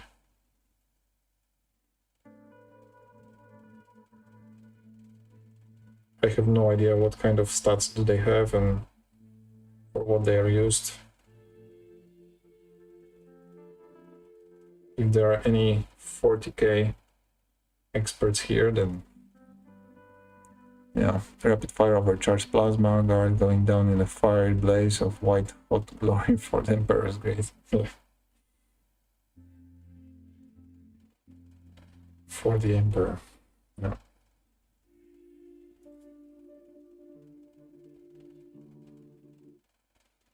When I hear for the Emperor, hey, by the way, If you leave the follow on the channel, I believe it should says for the Emperor, but I don't know if it's working actually. It used to work, maybe because I'm streaming from my computer and it used to work from my brother's computer. I'm not sure. I like las cannons and autocannon, Yeah, they are a safe bet. Las cannons are more for vehicles and monsters, like big units, and tough units like Custodes. Autocannons are like anti-infantry, maybe anti-heavy infantry. That could be the case as well. Against Custodes, definitely las cannons, because they deal multiple wounds, they have good AP, good strength, so easier to wound. And if your brother has some vehicles, then they might take them down as well. Okay, what about the field ordnance team? Because that is different also. Same, okay, no idea about that. So if you have any guys in the chat that can help our new player, our new guard player, then go ahead. It's good to also read the codex and how to play, and just, you know, feel what is your style. If you like to have heavy guns, or you like a lot of shots, because in the end it's just math. If you overwhelm some guys with low amount of shots, instead of just shooting one shot with a high strength and AP, then you might actually do more sometimes, you know.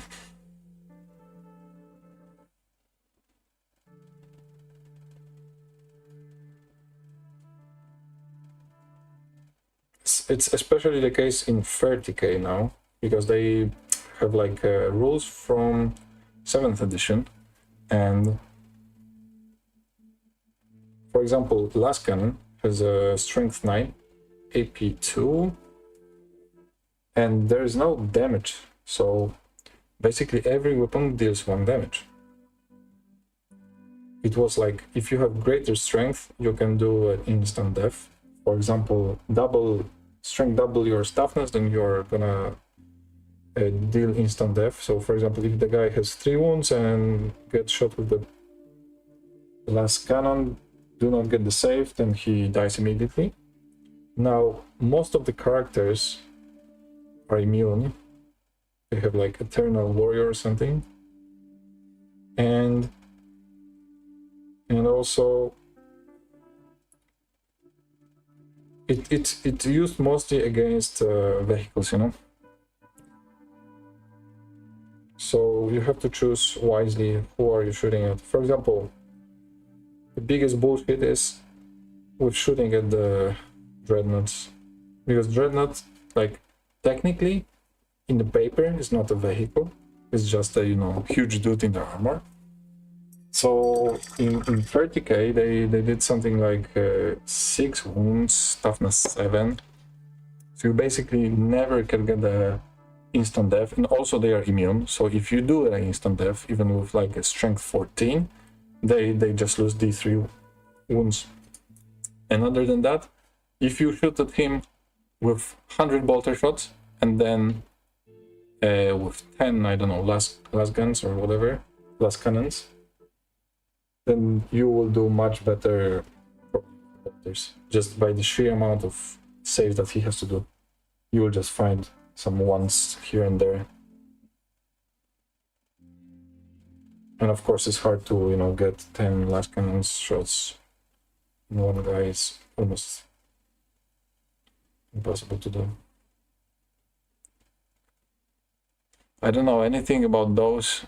They're new. My guard are just auxiliary allies for my dark angels. I only plot vets and Medusa tanks and vendettas.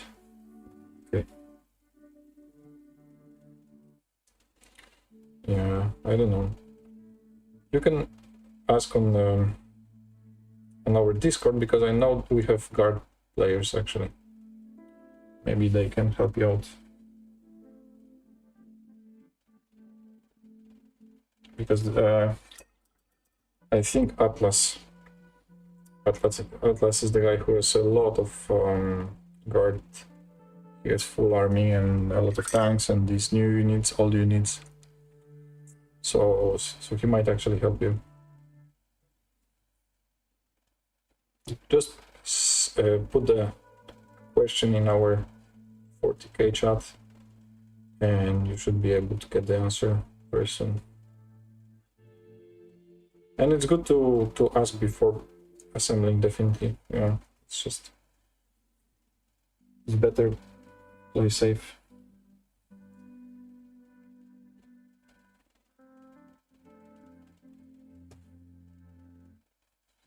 Then regret after. I mean, you can just buy more miniatures, right? And then the new ones you will do correctly. And for example, if you do too many special weapons, with new ones, you will just do the regular weapons and then it will be enough.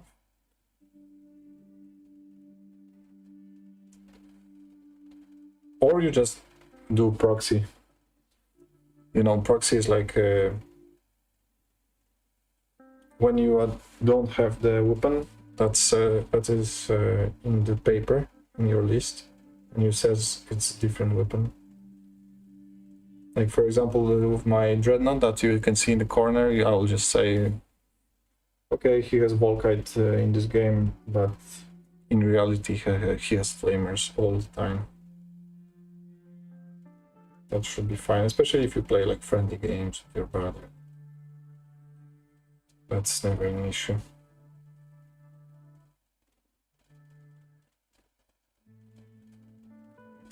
I'd probably just build a big glass cannon and the indirect artillery. I think if I was building a guard army, it would be a Bane Sword, 3 Rogue and Dorn tanks, and 40 infantry, maybe Bane Hammer.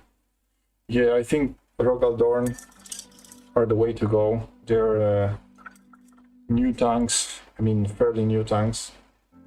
They look good, they heal good, they are nice and big. Not as big as band blades, and not as small as regular, how are they called? Lemon Rasses. So if you have a chance to buy Rogal Dorn, then definitely.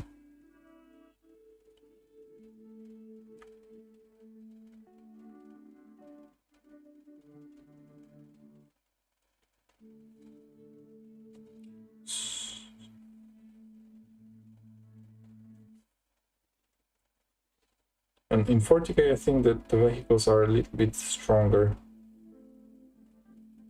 I mean, the like whole shooting at them and everything is different than it used to be. I think they have like quite a big issue or like difficulty to balance it. Because sometimes they are so strong. Like I remember playing in the beginning of 10th, I played like a few games and I felt that basically it's so hard to damage vehicle with a regular weapon, but if you hit them with something strong, they are going down super fast. I'm not sure if that's the case now or this was it was my just like first impression of the edition. I'm sure there are some players that are playing more frequently here. Yeah, I definitely have like a year before I see my brother to grow this army. I'm first going to get these and enjoy the process of gluing and painting. Yep, that's the first thing you have to do. Just glue everything, paint, enjoy, come along, you know. I like always, and I try to, you know, encourage the viewers that are coming to the stream to paint together, because this is the main thing of the streams, that we are trying to get rid of the pile of shame, and you just start to get one. This is your first army, you're new to the hobby, and you will see what's the pile of shame very soon, probably.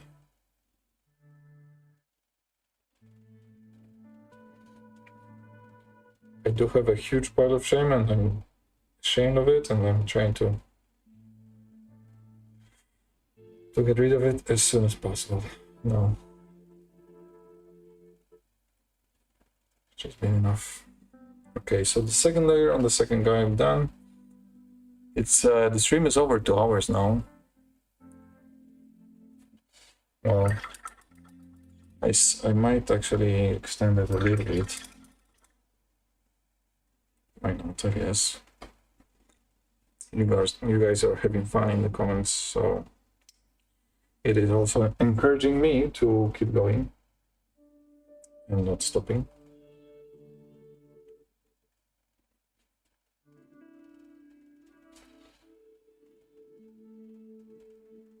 Definitely 2 hours were not enough to finish these 3 guys.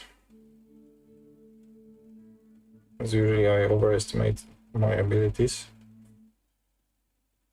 to paint fast, but I'm gonna finish them today,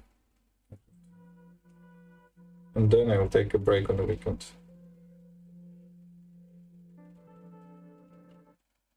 Yeah, the thing with these guard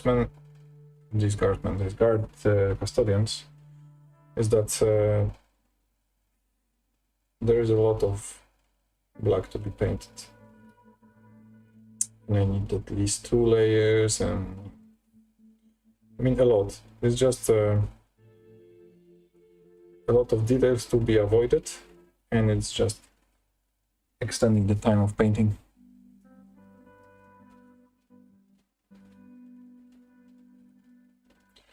Yeah, I do recommend, if you are new, to start to watch some battle reports for 40k. Maybe you can find some guys who are, you know, who like to explain everything what they do, who say, for example, what special weapons or what kind of mechanics their army is doing. I used to watch a lot Tabletop Titans, and just find the battle reports with your army. So, for example, you'll find Astra Militarum Battle Report 40k, and you'll find for sure many channels that they are, you know, doing these battle reports, and they are describing what they are doing. They talk about the list, why they did the list, and basically you can see how the games is played and learn from it. By just watching, you will learn a lot. I do recommend reading the handbook, because it's long, but it's not that long. And then when you will watch again the battle report after reading the handbook, you will actually understand what's happening, and it's gonna be more fun.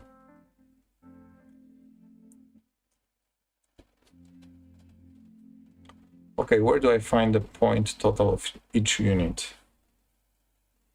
I think in the indexes, it's in the back, like in the last pages. You have the list of army, and there are point values. That's what I remember at least.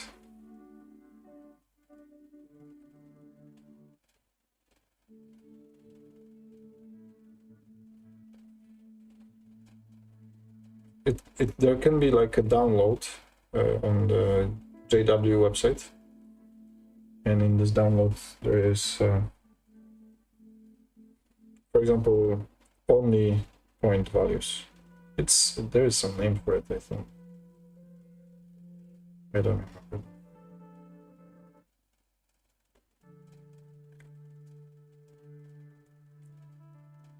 Oh, there we go. Thank you so much for helping our fellow wargamer. Yeah, there are some changes to the points from time to time. They want to balance things, and so they have to, you know, adjust if some units getting too strong, or they have some interactions that are, you know, mixed with different units and they are getting too strong. They try to adjust the point values. So, you know, for example, they cost more, or if they are underperforming, they will reduce the points. So you have to keep an eye on that, and, you know, try to see if there was no changes. But I think as Guardman Astra Militarum do not have the codex right now, you can just go ahead and download the app and have it for free, right? You can download the 40k app, and you can build the list inside the app. And there are point values, there are, you know, description of the unit, stats. I'm not sure now, but I think so.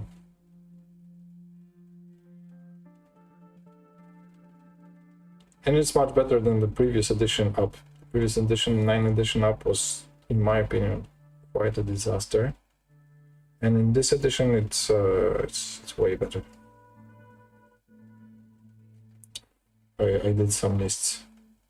They're quite a time ago. Wikipedia should have all your points in units. Yes, that's another great resource.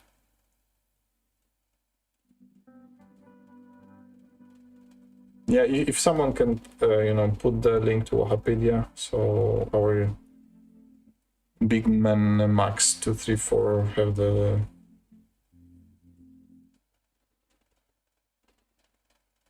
all the resources necessary. Yeah, Wikipedia is just a knockoff, I mean, just fan-made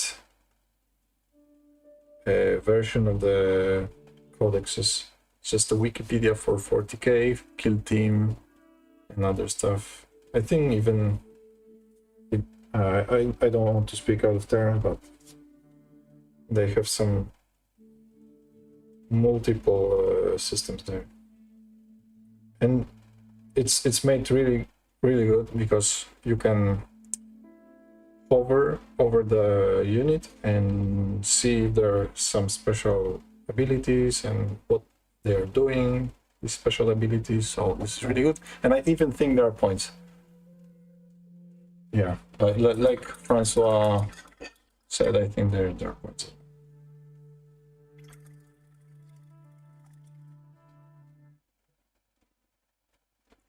And I recommend just, you know, printing these pages from there.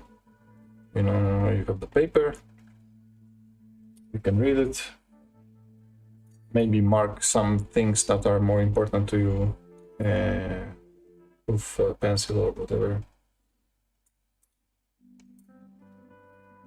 And also in the game, it's much easier if you have a paper and just, you know, go back to the paper and see, okay, this guy has movement like this, or this guy has a weapon that's shooting with this strength, this, and so on.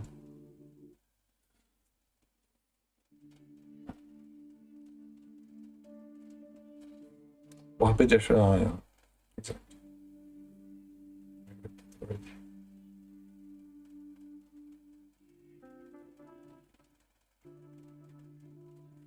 There's, I think, almost everybody is using Wikipedia. It's very interesting because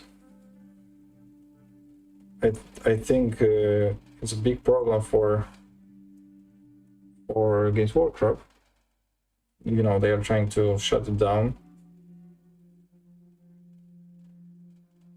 and basically because of that, many people just don't buy codexes. You have everything on the internet, so easily accessible, explained, and well done, basically. Then, you know, you don't need to buy a codex for, I don't know, $25 or $30, sometimes even more, I think.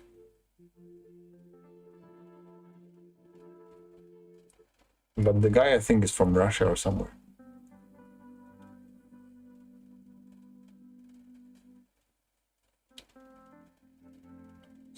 So they have basically no power over him. Or I don't know if he's from Russia or he's just doing the hosting in Russian servers. I'm not sure about that. Anyway, he's doing the great service for Warhammer 40k community, that's for sure.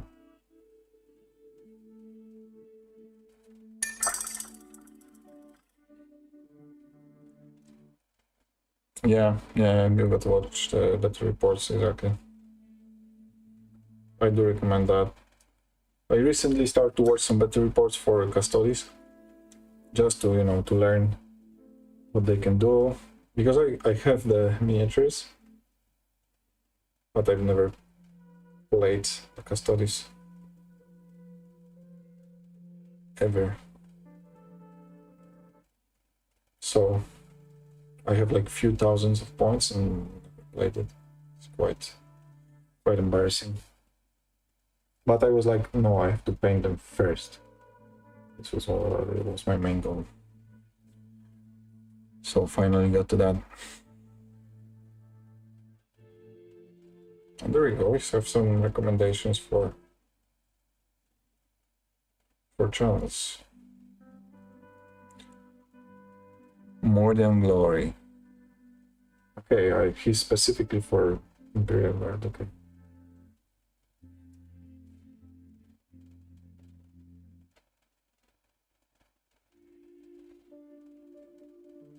Yeah, the guard specific is good, and I think also you should check out, you know, just how to play in general, because there are things that are universally like stratagems, to learn about movement phase and different phases of the game, about terrain, which is very important.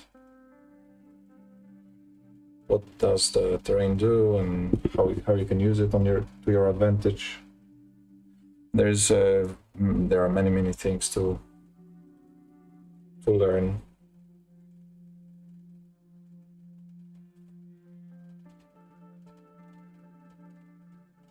And it's not even just to, you know, get good, just to play. You have to learn a lot, just to be able to, you know, not lose badly.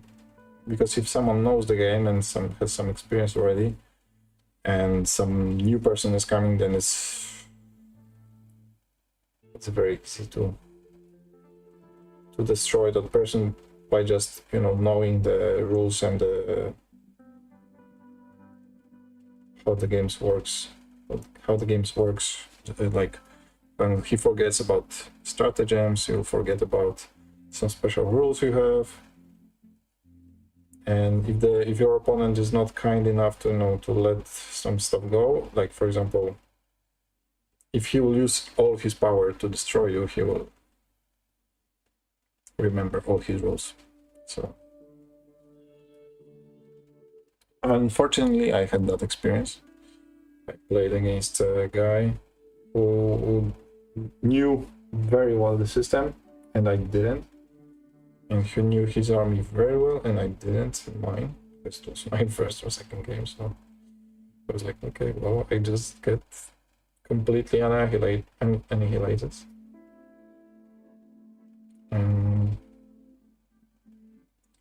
For the new players, maybe it's not the best experience or way to get into the hobby.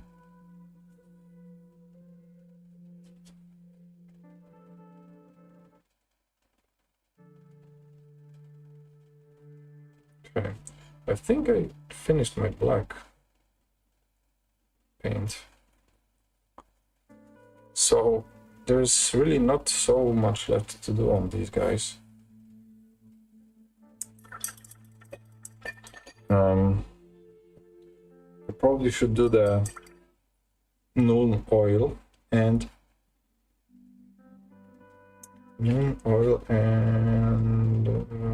here. So null oil will be on this bolter, on the vents, and then red hair. So let's do these two things, and they will already look like almost done. So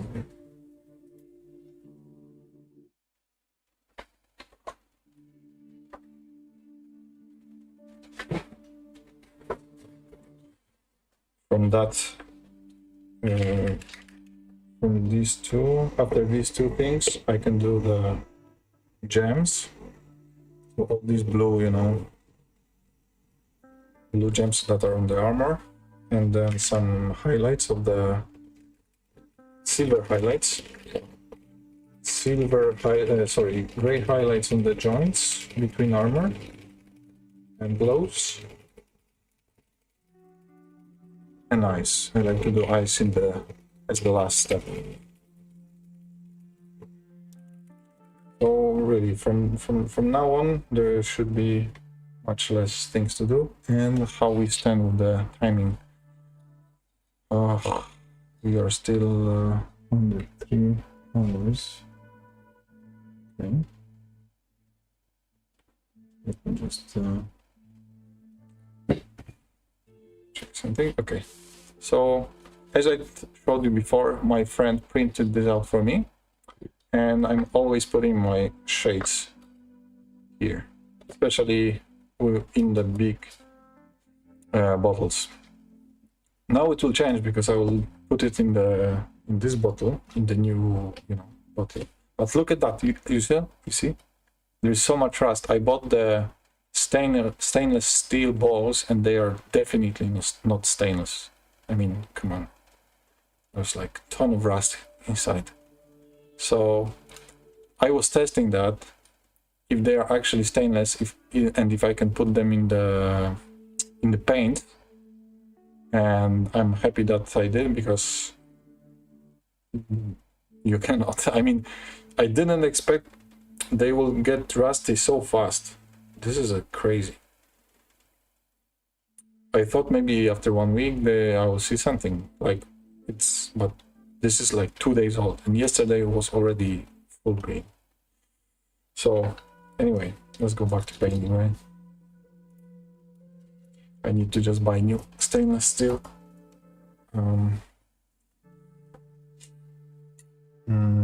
Stainless steel balls. Okay, so let's go ahead. The silver is definitely dry already, so we can go ahead and do the quite generous layer of null oil. I will avoid the blade because the blade is gonna be much lighter. I will paint it with speed metal.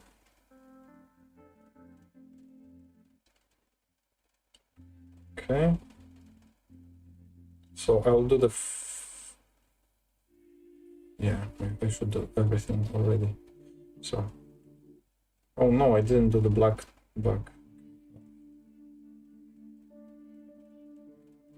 As usually, as I told you before, of course I forgot about part of the miniature to paint, so I have to get back to it.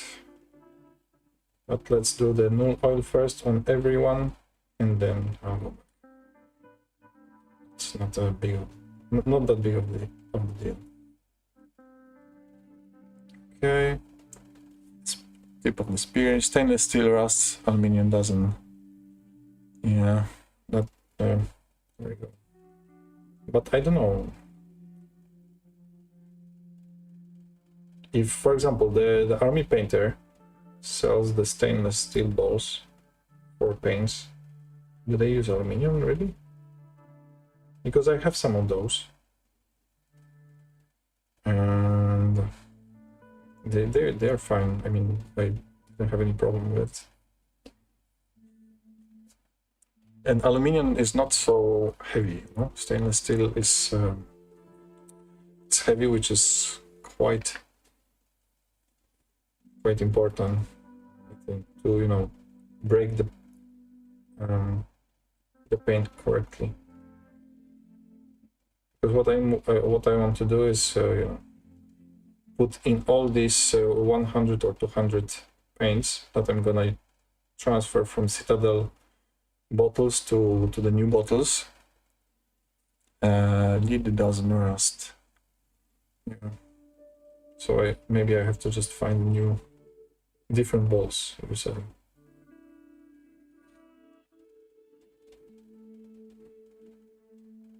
Honestly, I didn't know that. It's good to know. Thank you so much. Do you use it? Like, do you use it in your paints? Like some balls? It's just to, you know, to break the pigment, basically. Sometimes the pigment goes down to the bottle and just stays there. And it's hard to mix it with the rest of the paint. That's what I want. That's why I want these balls inside the bottles.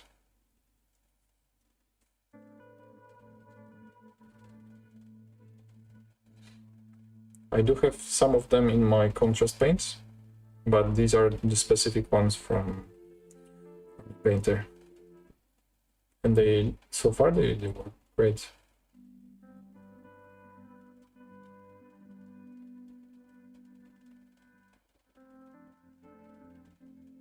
I bought the different ones because I didn't have access to unpainted, and also because of the price. I paid for these balls like $2 or something for 100 balls. So I thought, okay, let's try. It's not that big of a deal to spend this money.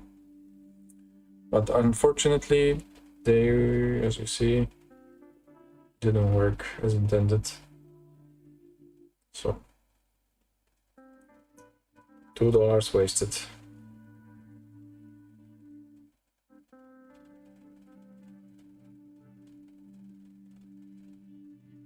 And I will just warn you to not order it. Do not order stainless steel from AliExpress. Do not make my mistakes.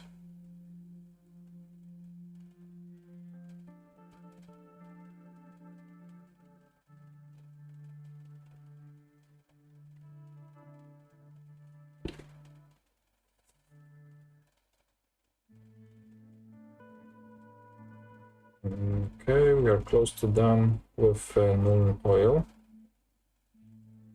Just a few touches on the bolters. These are not bolters, I'm just saying bolters, but these are some variation of the bolter on the spear, and just I'm not sure how it's called.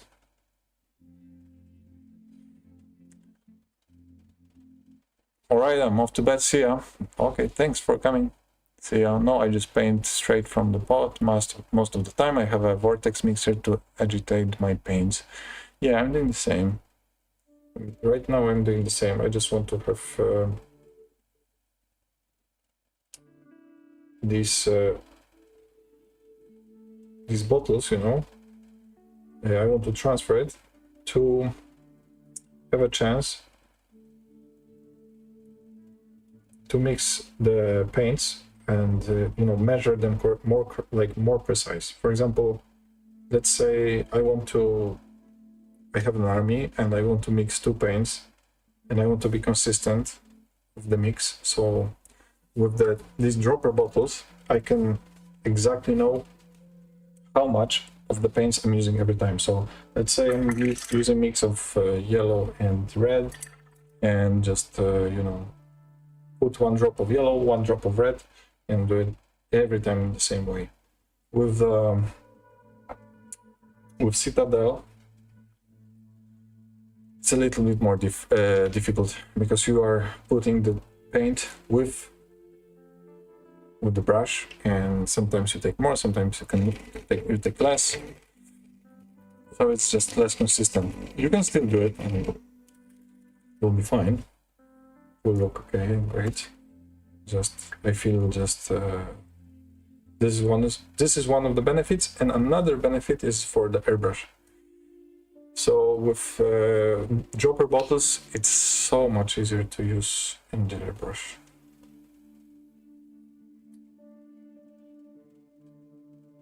You just, you know, you pour into the cup and it just works, instead of, you know, taking another cup or doing the brush, you know, taking the paint of the brush. And so the hair I always do with Blood Angels red. It's a great color, great coverage, really a vibrant color. Just adds so much saturation or contrast for the miniature. It looks really good with gold, black. It's just a good paint, and it looks well on Custodies. I did all the hair and capes of my Custodies with this color, and usually 1 layer is enough, so it will just need time to dry. And look at that, almost done, almost done. So my 3 musketeers are gonna be finished today. I prefer a dry palette for mixing paint. The stain from last session guides me to the same blend of colors each time I paint. Okay. That is true. You can try to just imitate the same color that you did previously, your palette. But from how you talk and everything, I think you're just a very experienced painter. And also your models, you know, just painting night is not something that everyone's doing. So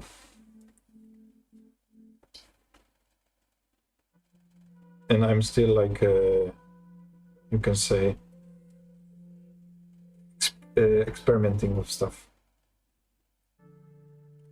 see what's good for me, what's not good for me, what's working, what's not working. And for example, last week I'm using so much wet palette, and it's just getting full so fast with, you know, applying new brush strokes on them.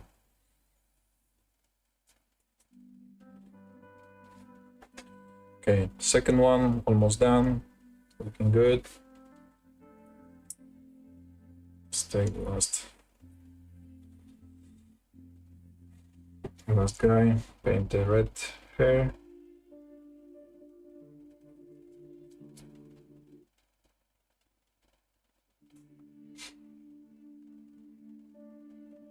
And we have a pretty good record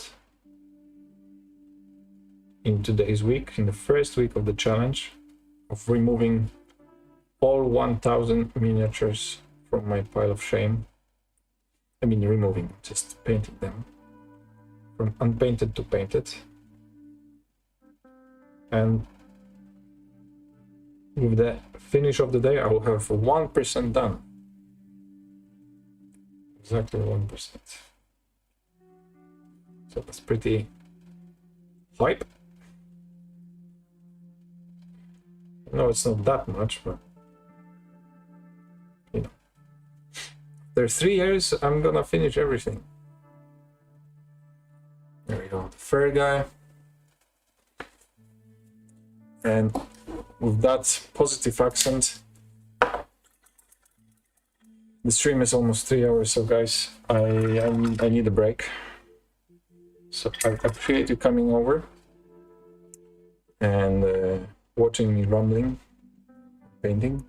I have these 3 guys, you know, almost done. Just a few highlights here and there. Some eyes, some gems, really small details, and they are going to be done.